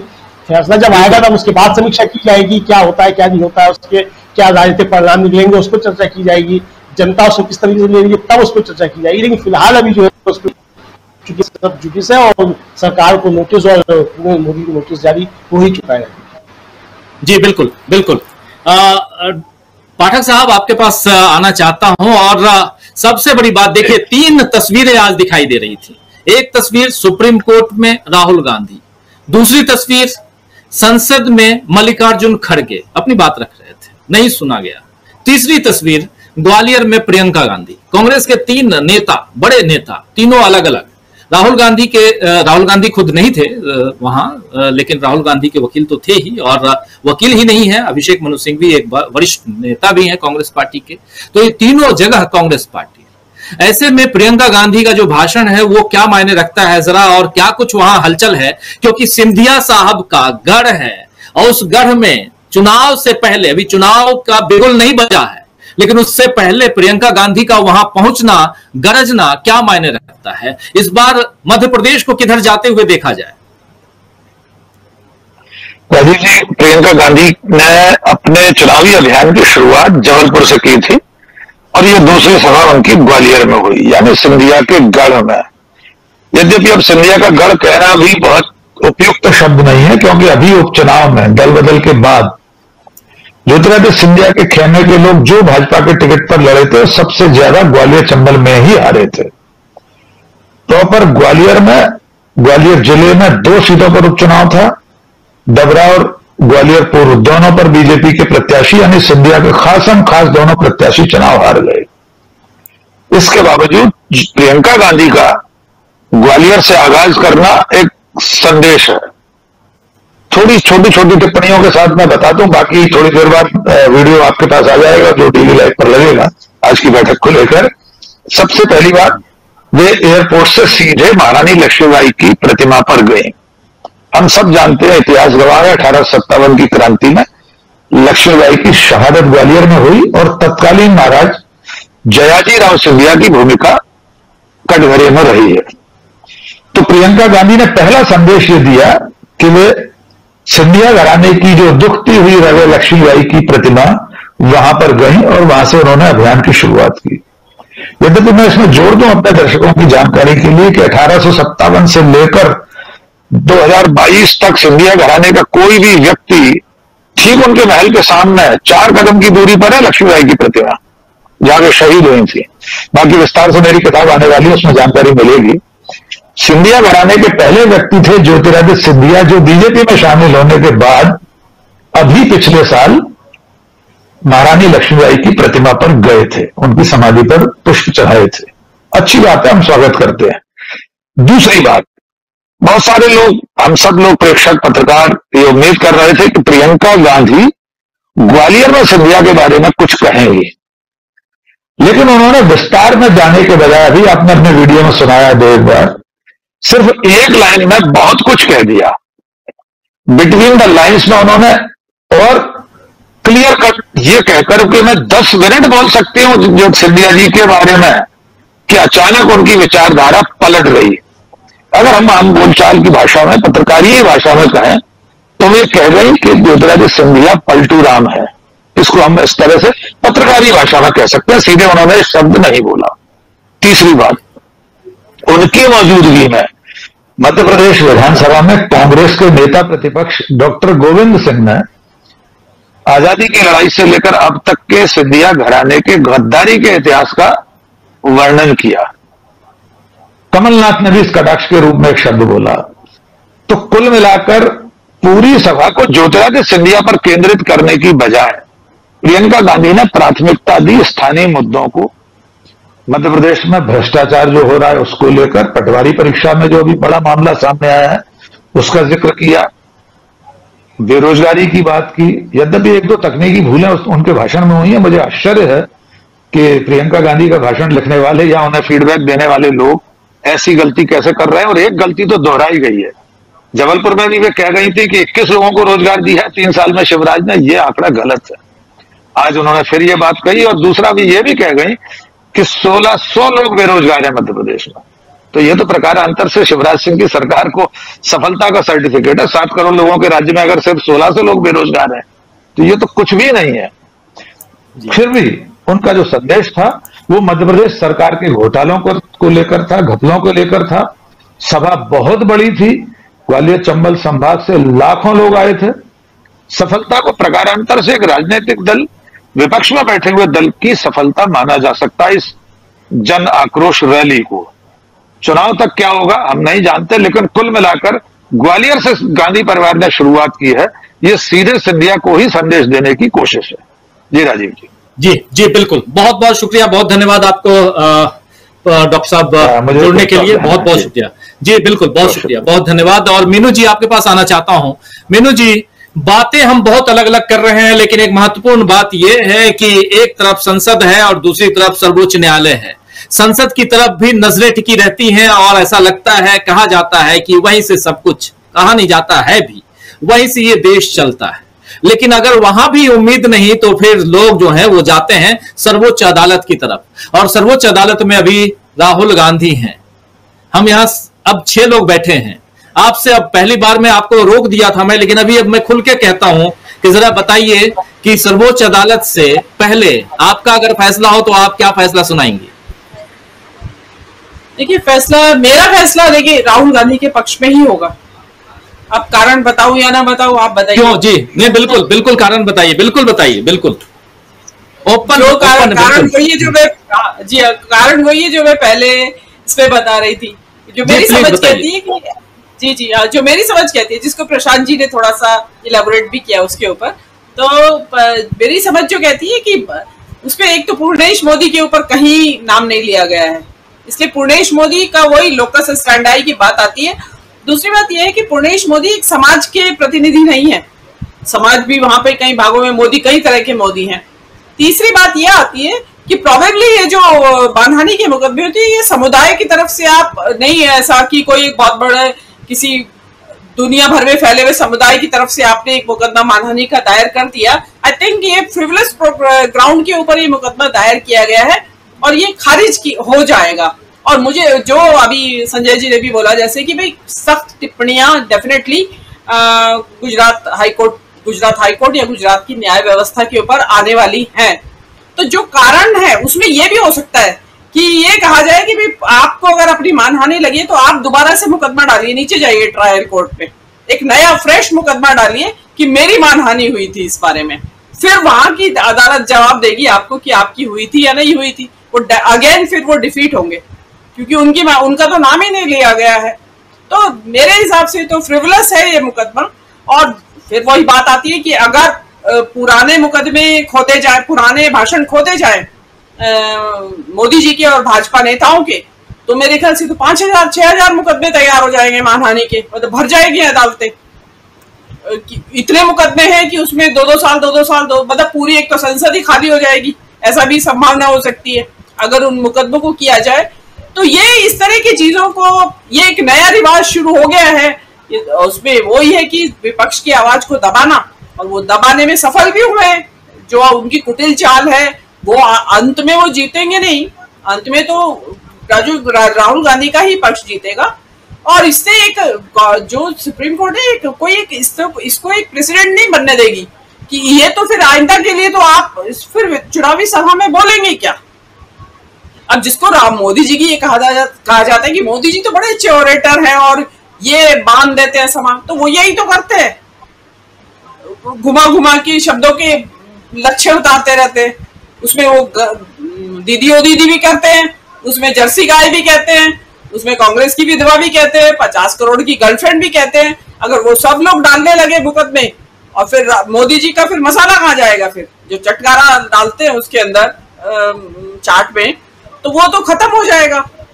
और नेताओं का ये इसी को कहा जाता है कि भाई इतने सलीके से उसके ऊपर डाला। जैसे अभी पाठक जी ने प्रियंका के भाषण की प्रशंसा की कि सब कुछ कह भी दिया और कहा भी नहीं। उसने कहा 10 मिनट में भ्रष्टाचार के ऊपर बात कर सकती हूँ, 10 मिनट मोदी जी की आलोचना कर सकती हूँ। पब्लिक समझ गई कि क्या क्या बोलती अगर ये बोलती तो, लेकिन उन्होंने मुद्दों तक केंद्रित रखा। तो ये मेरा यही कहना है, मेरा तो डिसीजन जो है राहुल गांधी के पक्ष में ही जाएगा। दूसरी तरफ आपसे ही सवाल है, दूसरी तरफ संसद में जो चल रहा है मणिपुर को लेकर के, और उसमें प्रधानमंत्री नरेंद्र मोदी आपको लगता है कि आके बोलेंगे संसद में? नहीं, मोदी जी नहीं, कभी भी नहीं, बिल्कुल नहीं। क्योंकि जो मणिपुर में हो रहा है वो 2002 में गुजरात में हो चुका है। तो विपक्ष में बहुत लोग हैं बोलने वाले, धुरंधर विपक्ष के नेता जो इस बात को उठाएंगे वहां पे। और मुसीबत ये है मोदी जी की कि वो वीरेंद्र सिंह को कह भी नहीं सकते इस्तीफा देने के लिए। वो उलट के सवाल करते उन्हें कि आपने दिया था क्या 2002 में जो मैं दे दूं। तो उनकी बड़ी मुश्किल है, बड़ी बात है जी। हाँ, तो मोदी जी की ये बड़ी मुश्किल, हाँ बिल्कुल बहुत मुश्किल है उनकी। और इसीलिए वो इस बार मुद्दे को उठने ही नहीं देंगे। वो तो चाहेंगे कि किसी भी तरह से उसको शॉर्ट कर दिया जाए, या तो सेशन को पहले कर देते थे, जैसे कि पहले प्रीपोन कर देते हैं कि भाई चलो खत्म कर दिया, सेशन ही वाइंड अप कर दिया, ये कर सकते हैं। और उसके लिए तो कभी भी नहीं आएंगे, कभी नहीं आएंगे। उसमें महिला सम्मान का मुद्दा है, और महिला सम्मान को लेके मोदी जी पर्सनली कैसे है ये एक अलग विवाद का विषय, चर्चा का विषय है। उस पर मोदी जी के पास कोई जवाब नहीं है। और जो जिस तरीके की उनकी टिप्पणियां रहती है महिलाओं को लेके, उनकी नहीं, मैं इसमें एक चीज बोलना चाहूंगी कि मोदी सरकार में जितनी महिलाएं हैं इस वक्त, राष्ट्रपति मुर्मू महिला है, उसके साथ साथ आदिवासी भी हैं, कुछ नहीं बोली है अभी तक। राज्यपाल है राज्य की, मणिपुर राज्य की अनुसुईया उइके, आदिवासी है, महिला है, और वो कह रही है कि मुझे तो अभी पता चला है। शर्मनाक, शर्म से डूबने वाली बात। NCW national commission for women की जो अध्यक्ष है रेखा शर्मा, उनको ईमेल डाला गया था इस घटना के बारे में कई दिन पहले, और उन्होंने जवाब देना तो दूर, उसकी रिसीट तक नहीं दी मेल भेजने वालों को। तो ये, और जो स्मृति ईरानी है वो तो एक ट्वीट करके चुप हो गई है।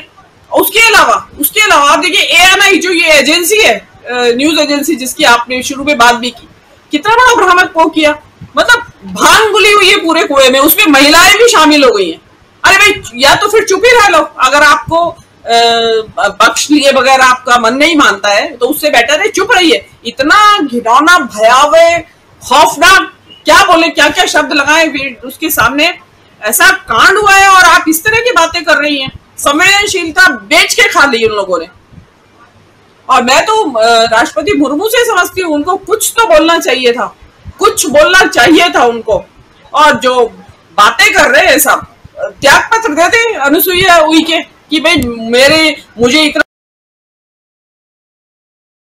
बड़ी घटना मेरी नाक के नीचे हो गई और मुझे पता तक नहीं चला, और या पता चल गया था मुझे और मैंने जानबूझ, मेरे को इंस्ट्रक्शंस ऐसे थे, इसलिए मैंने इसका संज्ञान नहीं लिया। लेकिन बैठे हैं, सबको गद्दी प्यारी है तो ये चल रहा है। लेकिन बड़ा शर्मनाक मंजर है। मोदी जी को तो छोड़ ही दीजिए, बाकी जो महिलाएं हैं वहां पे उनको ही देख लीजिए। स्मृति ईरानी को क्यों, आप कितनी सारी महिला मंत्री हैं, विधायक हैं, सांसद है, कौन बोल रहा है? सब चुप बैठे। ब्रजभूषण सिंह, शरण सिंह गद्दी पे काबिज है, सब कुछ वैसे ही चल रहा है। हम और आप लोग उबले हुए हैं और मणिपुर भी शायद उबल रहा होगा। और देखिए मणिपुर वो महिला प्रधान समाज है, वहाँ इंसर्जेंसी के दौरान भी इस तरह की महिलाओं के लिए घटनाएं नहीं हुई। वहाँ ये हो रहा है, वहां पे खूनी संघर्ष होते रहते हैं जनजातियों के बीच में। ये तो यहाँ से गई है संस्कृति हिंदुत्व की, उनको हिंदू बनाने की तैयारी है, हिंदुत्ववादी बनाने की तैयारी है। और हिंदुत्व में होता होगा ये भी ऐसा कि महिलाओं का इस तरीके से सरेआम उनको कपड़े उतार के और सड़क पे घुमाना, शायद ये हिंदुत्व की परिभाषा में आता होगा। पढ़ा तो है नहीं, लेकिन होगा, हो सकता है उनकी इंटरनल कोई परिभाषा हो। जी राजीव जी। आप सही कह रही हैं, हम सब हिंदू हैं और हमने तो ये न परिभाषा सुनी न हमने ऐसा कुछ देखा कभी। लेकिन ये समाज हमारा किस दिशा में जा रहा है, किस दिशा में पहुंच गया है, कहाँ पहुंच गया है, तो यहाँ कुछ भी बताने की जरूरत नहीं, सब कुछ सामने है। एक वीडियो आता है, उसके बाद प्रधानमंत्री नरेंद्र मोदी को बोलने के लिए आना पड़ता है। मणिपुर का माँ बोलते हैं, लेकिन उस वीडियो से ही नहीं, बल्कि अगर वीडियो तो एक दिन पहले आ चुका था। सुप्रीम कोर्ट जब स्वतः संज्ञान लेता है सुओ मोटो, उसके बाद बोलना पड़ता है, ये सबसे बड़ी चीज है। सुप्रीम कोर्ट, इसलिए उस तरफ इशारा हम भी कर रहे हैं, इस चर्चा में बार बार कोर्ट की तरफ आ रहे हैं। एक उम्मीद है, प्रशांत टंडन जी, जरा वो उम्मीद जो है सुप्रीम कोर्ट से, एक दूसरी उम्मीद संसद से भी लगाई जाए क्या? संसद में देखिए 4 तारीख को सुप्रीम कोर्ट में अब फिर से सुनवाई है राहुल गांधी की, और अभी मीनू जी कह रही थी कि हो सकता है कि पहले जैसे पहले खत्म करने की परंपरा चल रही थी, कई बार खत्म किया गया भी, पिछला सत्र भी थोड़ा पहले खत्म कर दिया गया था। राहुल गांधी ना पहुंच पाए संसद में इस सत्र में, हो सकता है कि 4 तारीख तक सुनवाई, क्योंकि सुनवाई है, फैसला आना अभी टाइम है, 11 तक चलना है अभी, सदन को उससे पहले एडजर्न कर दिया जाए। राजीव जी, संसद जिस तरह से चल रही हो, संसद को चलाने की जिम्मेदारी सत्ता पक्ष की होती है, ट्रेजरी बेंचेस की होती है और पीठासीन अधिकारियों की होती है। और आप उन तस्वीरों को देखिए जो लाइव टेलीकास्ट होता है पिछले सत्र की या इस सत्र की, सदन की कार्रवाई कौन नहीं होने देना चाहता है। विपक्ष की ये मांग कहाँ से नाजायज है कि प्रधानमंत्री आए और सदन में बोलें। और कभी भी राजीव जी, संसद आपने भी कवर किया है, हम लोगों ने भी कवर किया है, बहुत सालों से कवर किया है। प्रधानमंत्री तो खैर बड़ी चीज है, कोई मिनिस्टर ऑफ स्टेट भी पार्लियामेंट सत्र के दौरान कोई बात बाहर बोलता है तो उसके ऊपर प्रिविलेज मोशन आता है पार्लियामेंट के अंदर कि आपने संसद के सत्र के दौरान पॉलिसी मैटर में बाहर बोला। प्रधानमंत्री, संसद चलने वाली है थोड़ी देर बाद, आप बाहर आके भाषण दे रहे हो मणिपुर पे, और छत्तीसगढ़ और राजस्थान भी इसमें जोड़ रहे हो, तो और आप संसद के अंदर बोलने को तैयार नहीं हो। तो संसद के अंदर राजनाथ सिंह क्यों बोलेंगे? राजनाथ सिंह क्यों बोलेंगे संसद के अंदर? वो डिफेंस मिनिस्टर है। गृह मंत्री बोले या प्रधानमंत्री बोले, मणिपुर का सीधा जिम्मेदारी उनके ऊपर है। तो ये एक बड़ा संकट है कि संसद की जितनी ज्यादा अवमानना हो सकती है वो हो रही है। और संसद में, संसद का काम बेसिकली क्या है? 2 काम बड़े मूल हैं उसके, सरकार की जवाबदेही तय करना और कानून पास करना। अब सरकार वहां मौजूद ही नहीं है, प्रधानमंत्री वहां आते नहीं हैं, तो जवाबदेही किसकी तय होगी? और दूसरा कानून पास करना। कानून पास करने के प्रति सरकार गंभीर नहीं है। आप देखिए कि लगभग अब कानून ड्राफ्टिंग स्टेज के बाद कंसल्टेशन प्रोसेस नहीं है, सेलेक्ट कमिटीज को नहीं जाते हैं कानून बिल, और वो सीधे संसद में आ जाते हैं और बिना बहस के पारित हो जाते हैं। केवल ये कृषि कानून नहीं, सारे कानून, लगभग सारे कानून बगैर सेलेक्ट कमेटी में जाए पास हो रहे हैं जी। जो आंकड़ा 18-20% का था वो 70-80% हो गया है यूपीए के समय जो था। तो ये एक बड़ा संकट है कि मोदी सरकार संसद के प्रति गंभीर नहीं है। संसद कोई सिंगल रखने से संसद की गरिमा नहीं बढ़ती है, पार्लियामेंट की बिल्डिंग बनाने से गरिमा नहीं बढ़ती है। बहुत सारे पार्लियामेंट है दुनिया भर में जिनकी इमारत हमसे छोटी है, लेकिन आप उनकी पार्लियामेंट्री प्रैक्टिसेस देखिए, कितना लोकतंत्र है वहाँ पे। और दूसरी एक महत्वपूर्ण बात ये जो राजनीतिक बात है, क्यों बच रहे हैं संसद से। आप देखिए कि जनवरी से जब से बीबीसी की डॉक्यूमेंट्री आई है, उसके बाद हिंडनबर्ग की रिपोर्ट आई अडानी पर, और उसके बाद राहुल गांधी ने संसद में फोटो दिखा दिया मोदी और अडानी का, जिसकी वजह से जिसके बाद उनकी सदस्यता चली गई और किस तरह से मुकदमा बनाया गया। भारत जोड़ो यात्रा रही है। तमाम चीजें आप देखिए कि सरकार या मोदी जी इस पिछले लगभग 6-7 महीने में सिर्फ और सिर्फ क्राइसिस मैनेजमेंट कर रहे हैं।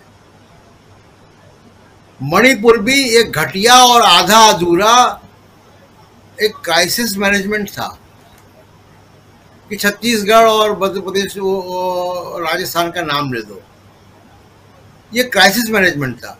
तो लगातार मोदी जी क्राइसिस मैनेजमेंट कर रहे हैं। अमेरिका में सवाल पूछ लिया गया, ओबामा ने इंटरव्यू दे दिया, तो क्राइसिस मैनेजमेंट कहाँ से हो रहा है जी? ओबामा को ट्रोल करा दो असम के मुख्यमंत्री से, आप क्या बिगाड़ दोगे ओबामा का भाई? है आप वो एक रिपोर्टर ने सवाल पूछ लिया वॉशिंगटन में व्हाइट हाउस में, तो आप उस रिपोर्टर को ट्रोल करा दो। राहुल गांधी सवाल पूछता है तो राहुल गांधी को ट्रोल करा दो। सुप्रीम कोर्ट का जज अगर जमानत दे दे किसी को, न्याय कर दे, तो सुप्रीम कोर्ट के जज को ट्रोल करा दो, उसको एंटी इंडिया गैंग का बता दो। ये लॉ मिनिस्टर कह चुके, पूर्व सुप्रीम कोर्ट जजों को लॉ मिनिस्टर कह चुके, किरण रिजिजू जी वो नौकरी में नहीं है फिलहाल, लेकिन वो कह चुके। तो ये सरकार का जो क्राइसिस मैनेजमेंट है वो सिर्फ और सिर्फ ट्रोल कराने तक है। आप देखिए कि इतना, आप कहते हैं mother of democracy, white house में कहकर आया आप मदर ऑफ डेमोक्रेसी। ये जो क्रियाकलाप हैं, जो ये जो करतूते हैं, इसको और क्या कहा जाए, ये क्या मदर ऑफ डेमोक्रेसी की कहीं से कोई परछाई भी दिख रही है आपको? और मैंने तो नहीं देखा कि इस तरीके से प्रधानमंत्री के स्तर पे भाषण दिए जाते हो, इस तरीके से ट्रोल किया जाता हो कोई मंत्री के तौर पे, कि कानून मंत्री पूर्व न्यायाधीशों को कह रहा है कि एंटी इंडिया गैंग के मेंबर हैं जी। कोई ओबामा को हुसैन ओबामा कह रहा है कि मुख्यमंत्री। मतलब बहुत ही अजीब स्थिति है। और क्राइसिस मैनेजमेंट कर रहे हैं लगातार, लेकिन ट्रोल करके कर रहे हैं, अच्छे आइडियाज भी नहीं आ रहे हैं। अब एक क्राइसिस मैनेजमेंट का उदाहरण और देखिए कि बेंगलोर में मीटिंग हो रही है विपक्षी दलों की, और उनका गठबंधन का नाम भी आ गया वहां पे। आपने आनंद फानन में इलेक्शन कमीशन की लिस्ट निकाल ली और 38 नाम से आपने एक गठबंधन बना दिया यहाँ पे, जिसमें 24 लोग जो हैं वो उस 38 में 24 लोग संसद में ही नहीं है। आधे से अधिक पार्टियां उनमें से हैं जिन्होंने चुनाव भी नहीं लड़ा जी। ये गठबंधन, ऐसे गठबंधन तो इलेक्शन कमीशन की लिस्ट निकाल के संजय जी बना दे, मीनू जी बना दे, 4-6 गठबंधन मैं बना दूं। 2500 पॉलिटिकल पार्टियां हैं इस देश में रजिस्टर्ड। इलेक्शन कमीशन से नंबर लीजिए, गठबंधन आप बना दीजिए, प्रेस क्लब में आप कर दीजिए उसकी प्रेस कॉन्फ्रेंस। तो ये जो ऐसे अमलेंदु जी ने कल घोषणा कर दी है वो बनाने वाले हैं। नहीं, मैं उसको, हाँ, मैं कोई इसमें चुटकुलेबाजी या कोई अगंभीर बात नहीं कर रहा हूँ। मैं देख रहा हूँ कि क्राइसिस मैनेजमेंट कितना बचकाना है, जो कि एक परिपक्व राजनीति की कहीं से कोई आपको संदेश नहीं दे रहा है, कहीं से कोई आपको ऐसा भनक नहीं मिल रही है कि ये परिपक्व राजनीति है। तो ये बड़ी गंभीर चिंता है। और किस तरीके से आप देखिए कि जो पीठासीन अधिकारी हैं राज्यसभा के, हमने कितने समय राज्यसभा कवर की है, आप देखिए कैसे कैसे लोग वहां पे आए हैं और वो पीठासीन अधिकारी पब्लिक डोमेन में आके कैसी बातें करते हैं, एक विपक्षी नेता की तरह बात कर रहे हैं। मतलब वो कांग्रेस के विपक्षी नेता की तरीके से बात करता है पीठासीन अधिकारी, संसद के अंदर भी संसद के बाहर भी। जी, बहुत अजीब स्थिति है राजीव जी। बिल्कुल बिल्कुल। ये लेकिन सुनील शुक्ला जी, ये सब कुछ हम लोग तो इस पे चर्चा कर रहे हैं, हम देख रहे हैं कि क्या कुछ चल रहा है, जैसे अभी अमेरिका से लेकर के फ्रांस होते हुए असम तक। असम इसलिए क्योंकि असम से ही एक गुब्बारा छूटता रहता है। ये जो अभी कीमतें बढ़ी हुई हैं उसके लिए भी बता दिया गया कि किन के कारण कीमत बढ़ गई, महंगाई हो गई, तो इसलिए असम का नाम। और ये हम और आप सब लोग चर्चा कर रहे हैं, हमारे हजारों दर्शक, लाखों दर्शक देखते हैं इस चर्चा को और बातें करते हैं, वो भी समझते हैं, अभी भी जुड़े हुए हैं, वो सब भी देख रहे हैं। क्या ये कौन सी सियासत है, उस सियासत की कैसी रणनीति है, और क्या इसी रणनीति और इसी सियासी बिसात से अगला 2024 का चुनाव जीता जाएगा, जीत सकते हैं इस रणनीति के तहत, या एक्सपोज्ड हैं, जैसा संजय कुमार सिंह साहब कह चुके हैं कि काठ की हांडी बार बार नहीं चढ़ती है। कैसे देखा जाए इसको? इस सियासत से कोई सरकार दोबारा सत्ता में नहीं आ सकती।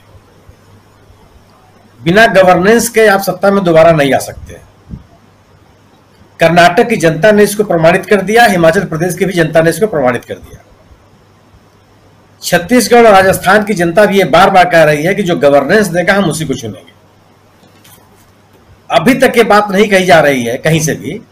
अगर आप ये चर्चा 2014 2019 में करते तो लोग आपके स्टूडियो में पहुंच जाते कि आप हमारे नेता की आलोचना कैसे कर रहे हैं, हमारा नेता तो नया भारत बनाने के लिए निकला हुआ। लेकिन आज ये स्थिति नहीं है। कर्नाटक में 75% से ज्यादा लोगों ने निकल करके मतदान किया और सरकार को बुरी तरह से हराया। जी, भारतीय जनता पार्टी अपने संसदीय इतिहास में बहुत ही शर्मनाक हार का सामना करना पड़ा उसको कर्नाटक में। अगर आप सत्ता में हैं तो आप विपक्षी भाषा आपसे की उम्मीद नहीं की जाती। आपको अपना गवर्नेंस बताना पड़ेगा, आपको यह बताना पड़ेगा कि हम क्या क्या हमने किए हैं, कौन कौन सी उपलब्धियां हमने हासिल की है, जनता के जिंदगी को बेहतर करने के लिए क्या क्या हमने प्रयास किए हैं, क्या हमारे कौन कौन से कार्यक्रम और कौन कौन सी योजनाएं हैं। आप अपने प्रतिद्वंदियों की आलोचना करके आप दोबारा जन समर्थन नहीं हासिल कर सकते।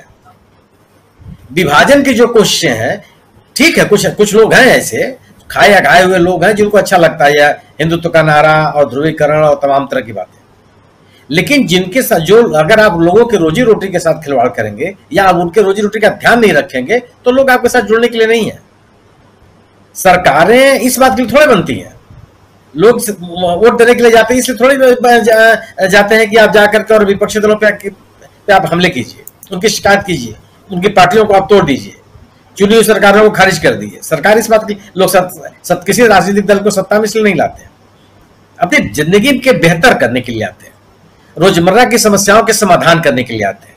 और अगर आप इस मुद्दे पर असफल हैं तो मुझे नहीं लगता कि दोबारा आपको जन समर्थन हासिल हो।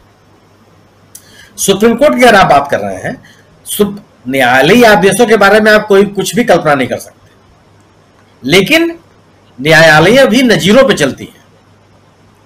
किन किन अदालतों में इन मामलों में किन किन अदालतों में क्या क्या बातें कही गई हैं। जिस तरह का मामला राहुल गांधी का है, मैं नहीं जानता कि सुप्रीम कोर्ट में क्या निर्णय होगा, मैं कानून का जानकार भी नहीं, लेकिन इस तरह के मसलों पे जो सर्वोच्च न्यायालय के निर्णय हुए हैं उनको मैंने पढ़ा। इसी तरह का मसला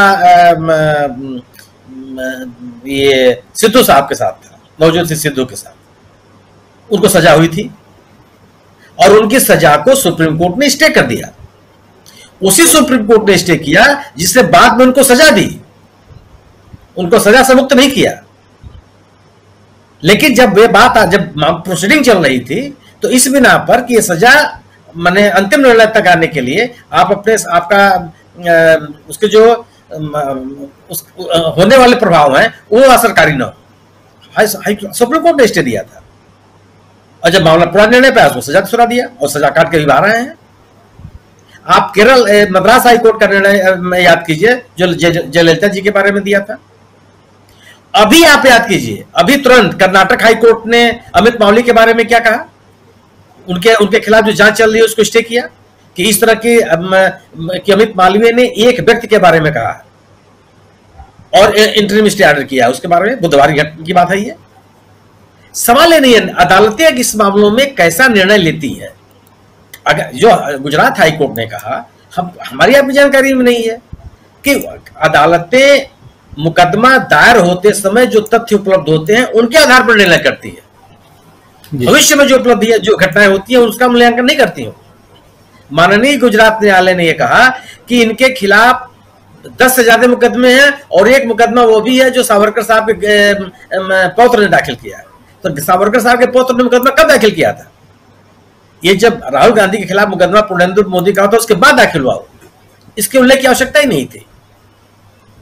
तो जो अदालती नजीरें हैं उनके आधार पर ये और दूसरी चीज, राहुल गांधी का मुकदमे हो सकते हैं लेकिन राहुल गांधी की जो आम शोहरत है वो एक गैर जिम्मेदार नेता की नहीं है, एक अपराधी की नहीं है, अनैतिक कार्यों में शामिल नेता की नहीं है।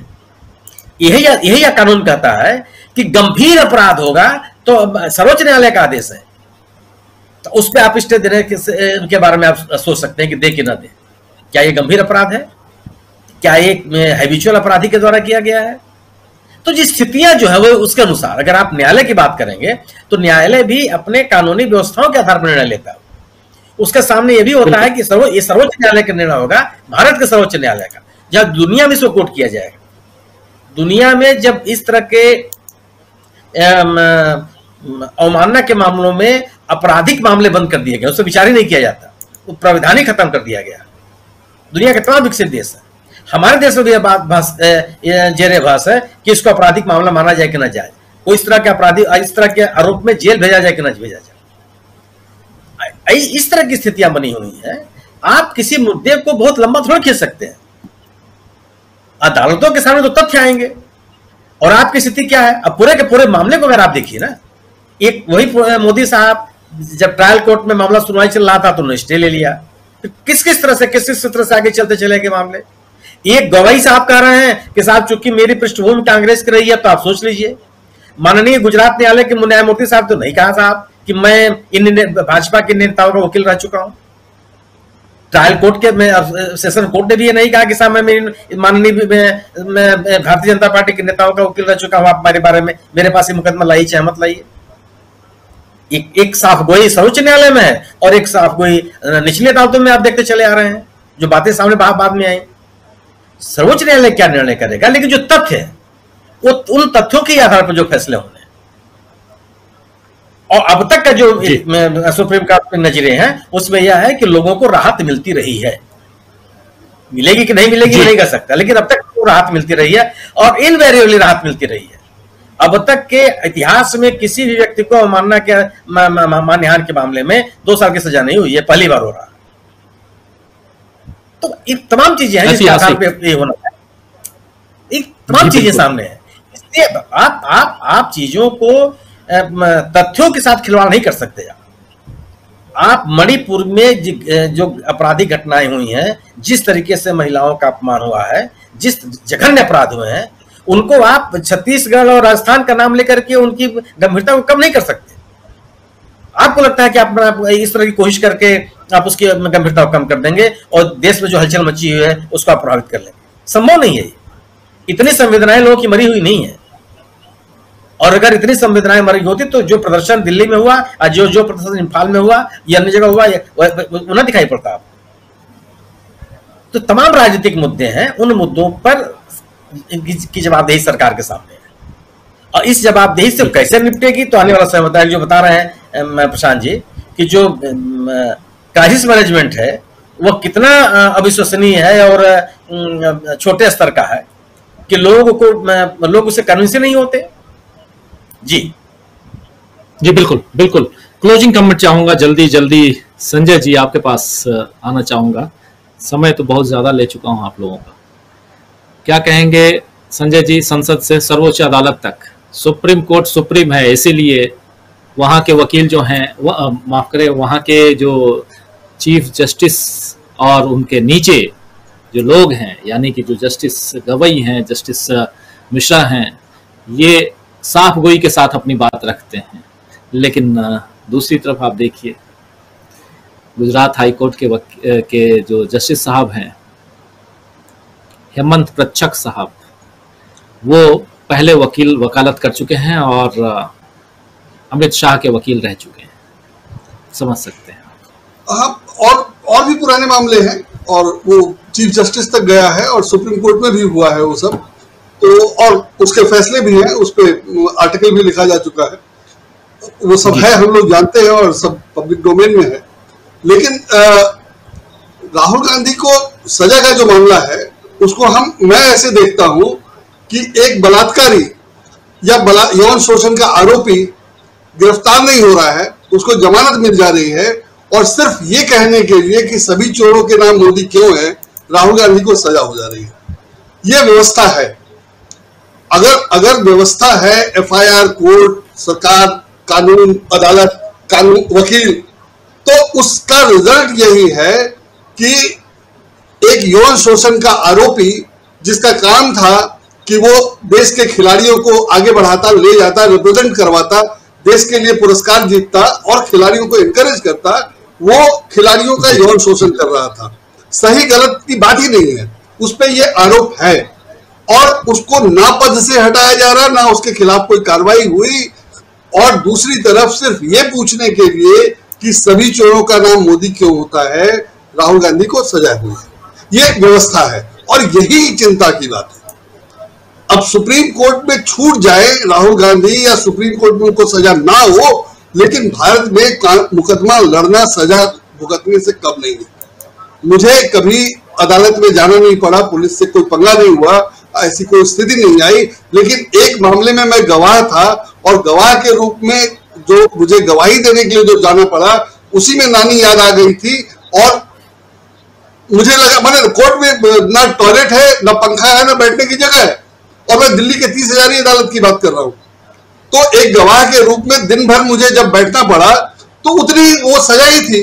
अपराध तो बहुत बाद की बात है। और राहुल गांधी ने अगर ये कह दिया कि सभी चोरों के नाम मोदी क्यों है, तो हम देख रहे हैं कि स्थिति क्या है। और जब 2019 में जो कहा था, उस लिहाज से मुझे नहीं लगता कि उसमें कुछ बहुत बड़ी बात है और कुछ गलत है या कुछ बड़े मुकदमा करने लायक मामला भी है। तो सुप्रीम कोर्ट में तो कायदे से इस मामले में ये होना चाहिए कि आपने अदालत का समय खराब किया और अदालत का ये किया।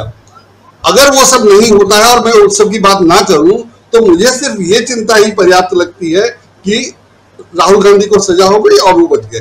दूसरी बात ये है कि मोदी जी जब से सरकार में आए हैं तब से उनका 1 पॉइंट टारगेट राहुल गांधी थे और राहुल गांधी को उन्होंने जितना डैमेज कर सकते थे किया सब तरह से। तो उसमें 1-2 मामले नहीं बनेंगे, कई बनेंगे, अभी मीनू जी ने कहा। तो वो राहुल गांधी तो वो नहीं करने जा रहे हैं। तो डेमोक्रेसी में एक ऑपोजिशन होता है और ऑपोजिशन की एक टीम होती है। तो आपने ऑपोजिशन की सारी टीम को, और टीम नहीं, भिन्न दलों को, जो भी आपके विपक्ष में हो सकता था 38 दल, उसको आपने अपने साथ लाने के लिए क्या नहीं किया। उसमें माधवराव सिंधिया को दल बदल करवाकर, जो चुनाव हार गया था, जो उनको हराया था उसको कुछ नहीं मिला, वो मंत्री नहीं, वो सिर्फ सांसद है। और जो हार गया था उसको आपने पार्टी में लेकर राज्यसभा में सदस्य बनवाया और मंत्री पद दे दिया। किस लिए? इसीलिए ना कि उसने मध्य प्रदेश में आपकी सरकार बनवा दी थी। ये रिश्वत नहीं है, ये सरकारी पैसे, सरकारी सुविधाओं का रिश्वत नहीं है। तो अगर सरकार ऐसे काम कर रही है और ये दिख नहीं रहा है लोगों को, या दिखने के बावजूद ये स्थिति बन गई है, तो इसीलिए बन गई है कि सरकार ऐसे काम कर रही है कि वो जज को तुरंत इनाम दे रही है और जी राज्यसभा की सीट को रिश्वत के पैसे के रूप में दिया जा रहा है। मैं इसको बिल्कुल रिश्वत मानता हूं कि सरकार गिरवाने के लिए आप 20 विधायक लेके आइए, सरकार गिर जाएगी और आप बदले में ये मंत्री बदले लीजिए या राज्यसभा के सदस्य बन जाइए। राज्यसभा के सदस्य को 6 साल में कितने पैसे मिलते हैं और वो सब सरकारी खजाने से जाता है, जनता का पैसा है, और आपने उसके बदले अपनी सरकार बना ली। तो ये व्यवस्था आपने कर रखी है, उसी व्यवस्था का एक छोटा सा हिस्सा है कि जो आपका विरोधी है उसको आप और तरह से नहीं फंसा पाए, उसके यहाँ सीबीआई ईडी नहीं भेज पाए तो आपने उस पर मुकदमा कर दिया। ये आप अदालत की कार्रवाई का दुरुपयोग कर रहे हैं और बाकायदा कर रहे हैं, और अगर अदालत उस पर एक्शन नहीं लेता है तो ये शर्मनाक है। और जहां तक मोदी जी के बोलने की बात है, वो बोलेंगे, उनके बोलने के है ही नहीं। वो जो बोलते हैं वो मन की बात ही कर सकते हैं, और वो मन की बात करते हैं। संसद में उन्होंने कभी कुछ कहा ही नहीं, प्रेस कॉन्फ्रेंस किया नहीं, तो उनके पास चूंकि जवाब देने के लिए नहीं है, कुछ है ही नहीं बोलने के लिए, उनके पास कुछ योजना नहीं है, कोई प्लानिंग नहीं है, कुछ कॉम्पिटेंसी नहीं है, तो बोलेंगे क्या? इसलिए उनको बोलना कुछ नहीं है। लेकिन उनके शासन में जो हो रहा है वो शर्मनाक है। और अगर मोदी जी या संघ परिवार वंशवाद की निंदा करता है या वंशवाद की आलोचना करता है, तो संघ परिवार को चाहिए कि वो अपने प्रतिनिधि का हाल देखे कि उस प्रतिनिधि ने देश को दिया क्या या प्रधानमंत्री के रूप में किया क्या। जाहिर है संघ परिवार ये उम्मीद नहीं करता होगा कि प्रधानमंत्री के नरेंद्र मोदी के बाद फिर सरकार बनेगी नहीं, लेकिन नरेंद्र मोदी ने जो किया है वस्तुतः उसे विपक्ष बने देश में अगर जो अदर देन कांग्रेस पार्टी है उसको उन्होंने कमजोर किया है। तो अगर कांग्रेस एक बार सत्ता में आ जाए और अच्छा काम करने लगे तो क्या फिर विपक्ष की सरकार बन पाएगी कभी? पुराना इतिहास गवाह है कि इमरजेंसी के बावजूद 3 साल टिक पाई थी विपक्ष की सरकार। और अगर नरेंद्र मोदी के 10 साल को देखा जाए तो इसके बाद क्या कोई गैर कांग्रेसी सरकार को वोट देगा, देना चाहिए, इस पे सोचा जाए। और अगर कांग्रेस ने उस ढंग से काम किया जैसे ये काम कर रहे हैं तो सत्यानाश हो जाएगा, विपक्ष रहेगा ही नहीं, जो हम नहीं चाहेंगे कि हो। और कांग्रेस ऐसा करेगी तो हम उसका भी विरोध करेंगे।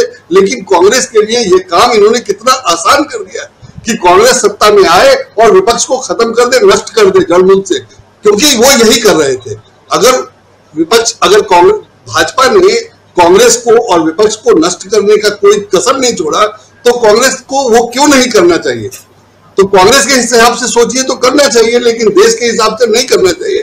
तो जब वो करेगी तो हम उसका विरोध करेंगे। लेकिन इन्होंने जो किया है वो तो सत्यानाश कर दिया, देश का, लोकतंत्र का, व्यवस्था का, सबको चौपट कर दिया है। और यही स्थिति है राजीव जी। जी बिल्कुल बिल्कुल। देश की परिस्थिति, देश की सियासत, उस पर चर्चा, उसमें भी सर्वोच्च अदालत की बात, उसमें भी संसद की बात, क्योंकि संसद का मानसून सत्र चल रहा है और राहुल गांधी चाहेंगे कि इस सत्र में वापस आ जाए। इसके लिए अभी 4 तारीख तक का इंतजार करना होगा, क्योंकि 4 अगस्त को फिर से सुनवाई होनी है राहुल गांधी की। लेकिन उससे पहले मणिपुर पर क्या प्रधानमंत्री ने मणिपुर का नाम तो ले लिया, उसके साथ साथ छत्तीसगढ़ और राजस्थान का नाम भी जोड़ा, लेकिन क्या मणिपुर में शांति बहाल हो गई है? क्या मणिपुर को लेकर के सदन के अंदर चर्चा होगी? प्रधानमंत्री नरेंद्र मोदी क्या उस पर अपनी बात रखेंगे? एक तरफ पूरे कहें तो अपने कॉन्फिडेंस के साथ सत्ता पक्ष जो है वो विपक्ष के ऊपर आरोप लगाता है, और दूसरी तरफ विपक्ष अपनी बात जो है वो जनता तक पहुंचाने की कोशिश कर रहा है। और अब विपक्ष का जो गठबंधन है वो बन चुका है, जिसका नाम है Indian national developmental inclusive alliance, full form है इसका।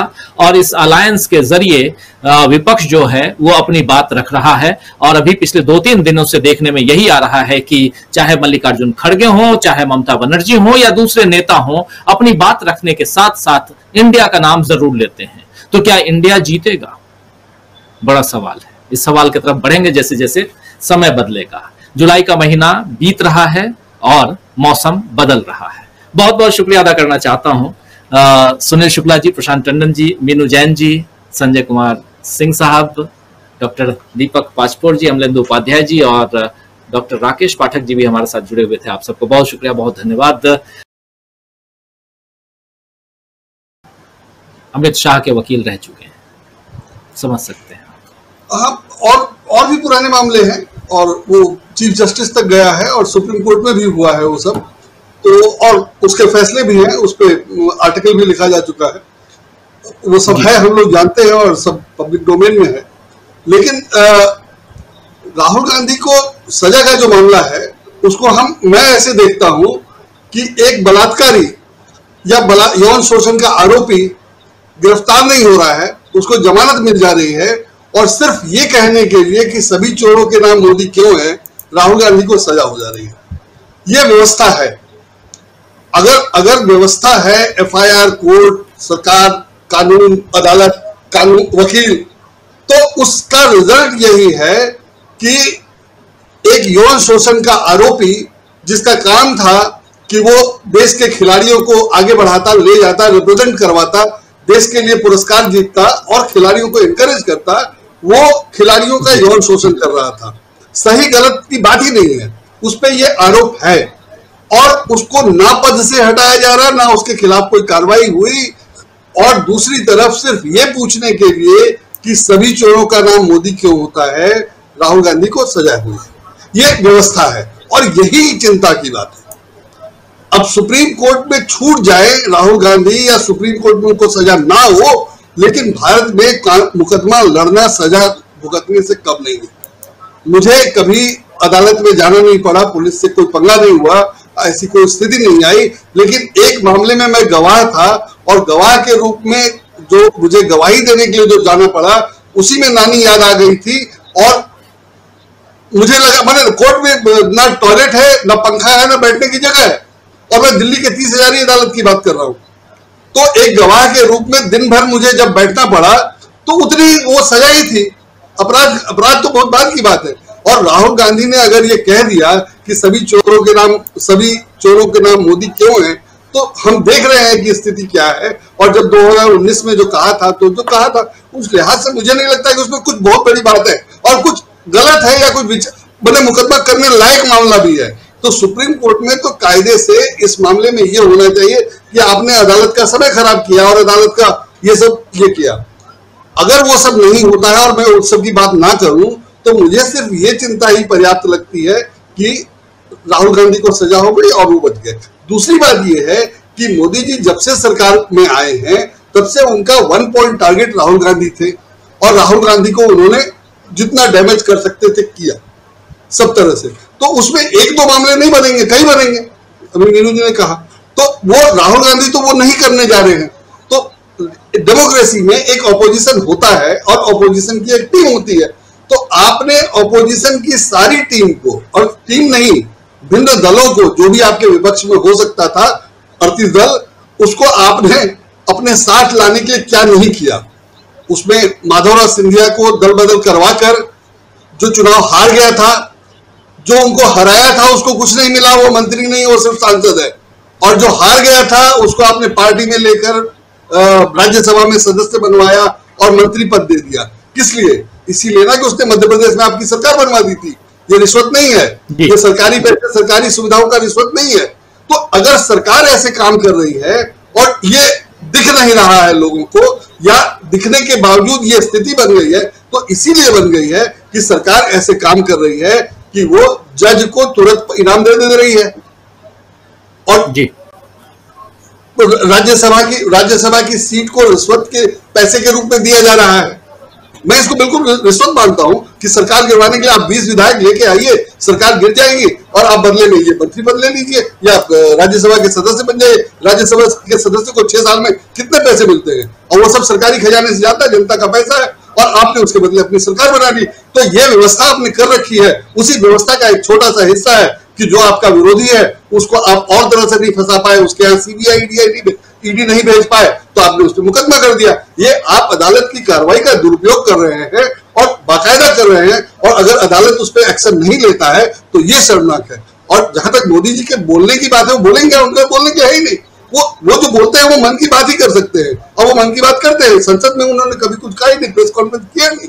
तो उनके पास चूंकि जवाब देने के लिए नहीं है, कुछ है ही नहीं बोलने के लिए, उनके पास कुछ योजना नहीं है, कोई प्लानिंग नहीं है, कुछ कॉम्पिटेंसी नहीं है, तो बोलेंगे क्या? इसलिए उनको बोलना कुछ नहीं है। लेकिन उनके शासन में जो हो रहा है वो शर्मनाक है। और अगर मोदी जी या संघ परिवार वंशवाद की निंदा करता है या वंशवाद की आलोचना करता है, तो संघ परिवार को चाहिए कि वो अपने प्रतिनिधि का हाल देखे कि उस प्रतिनिधि ने देश को दिया क्या या प्रधानमंत्री के रूप में किया क्या। जाहिर है संघ परिवार ये उम्मीद नहीं करता होगा कि प्रधानमंत्री के नरेंद्र मोदी के बाद फिर सरकार बनेगी नहीं, लेकिन नरेंद्र मोदी ने जो किया है वस्तुतः उससे विपक्ष बने देश में, अगर जो अदर देन कांग्रेस पार्टी है उसको उन्होंने कमजोर किया है। तो अगर कांग्रेस एक बार सत्ता में आ जाए और अच्छा काम करने लगे, तो क्या फिर विपक्ष की सरकार बन पाएगी कभी? पुराना इतिहास गवाह है कि इमरजेंसी के बावजूद 3 साल टिक पाई थी विपक्ष की सरकार। और अगर नरेंद्र मोदी के 10 साल को देखा जाए तो इसके बाद क्या कोई गैर कांग्रेसी सरकार को वोट देना चाहिए, इस पे सोचा जाए। और अगर कांग्रेस ने उस ढंग से काम किया जैसे ये काम कर रहे हैं तो सत्यानाश हो जाएगा, विपक्ष रहेगा ही नहीं, जो हम नहीं चाहेंगे कि हो। और कांग्रेस ऐसा करेगी तो हम उसका भी विरोध करेंगे। लेकिन कांग्रेस के लिए ये काम इन्होंने कितना आसान कर दिया कि कांग्रेस सत्ता में आए और विपक्ष को खत्म कर दे, नष्ट कर दे जड़मूल से, क्योंकि वो यही कर रहे थे। अगर भाजपा ने कांग्रेस को और विपक्ष को नष्ट करने का कोई कसर नहीं छोड़ा तो कांग्रेस को वो क्यों नहीं करना चाहिए। तो कांग्रेस के हिसाब से सोचिए तो करना चाहिए, लेकिन देश के हिसाब से नहीं करना चाहिए। तो जब वो करेंगे तो हम उसका विरोध करेंगे। लेकिन इन्होंने जो किया है वो तो सत्यानाश कर दिया, देश का, लोकतंत्र का, व्यवस्था का, सबको चौपट कर दिया है। और यही स्थिति है राजीव जी। जी बिल्कुल बिल्कुल। देश की परिस्थिति, देश की सियासत, उस पर चर्चा, उसमें भी सर्वोच्च अदालत की बात, उसमें भी संसद की बात, क्योंकि संसद का मानसून सत्र चल रहा है और राहुल गांधी चाहेंगे कि इस सत्र में वापस आ जाए। इसके लिए भी 4 तारीख तक का इंतजार करना होगा, क्योंकि 4 अगस्त को फिर से सुनवाई होनी है राहुल गांधी की। लेकिन उससे पहले मणिपुर पर क्या प्रधानमंत्री ने मणिपुर का नाम तो ले लिया, उसके साथ साथ छत्तीसगढ़ और राजस्थान का नाम भी जोड़ा, लेकिन क्या मणिपुर में शांति बहाल हो गई है? क्या मणिपुर को लेकर के सदन के अंदर चर्चा होगी? प्रधानमंत्री नरेंद्र मोदी क्या उस पर अपनी बात रखेंगे? एक तरफ पूरे कहें तो अपने कॉन्फिडेंस के साथ सत्ता पक्ष जो है वो विपक्ष के ऊपर आरोप लगाता है, और दूसरी तरफ विपक्ष अपनी बात जो है वो जनता तक पहुंचाने की कोशिश कर रहा है। और अब विपक्ष का जो गठबंधन है वो बन चुका है, जिसका नाम है India, Indian national developmental inclusive alliance, full form है इसका। और इस अलायंस के जरिए विपक्ष जो है वो अपनी बात रख रहा है। और अभी पिछले 2-3 दिनों से देखने में यही आ रहा है कि चाहे मल्लिकार्जुन खड़गे हों, चाहे ममता बनर्जी हों या दूसरे नेता हों, अपनी बात रखने के साथ साथ इंडिया का नाम जरूर लेते हैं। तो क्या इंडिया जीतेगा? बड़ा सवाल है। इस सवाल की तरफ बढ़ेंगे जैसे जैसे समय बदलेगा। जुलाई का महीना बीत रहा है और मौसम बदल रहा है। बहुत बहुत शुक्रिया अदा करना चाहता हूं सुनील शुक्ला जी, प्रशांत टंडन जी, मीनू जैन जी, संजय कुमार सिंह साहब, डॉक्टर दीपक पाचपोर जी, अमलेंदु उपाध्याय जी और डॉक्टर राकेश पाठक जी भी हमारे साथ जुड़े हुए थे। आप सबको बहुत शुक्रिया, बहुत धन्यवाद।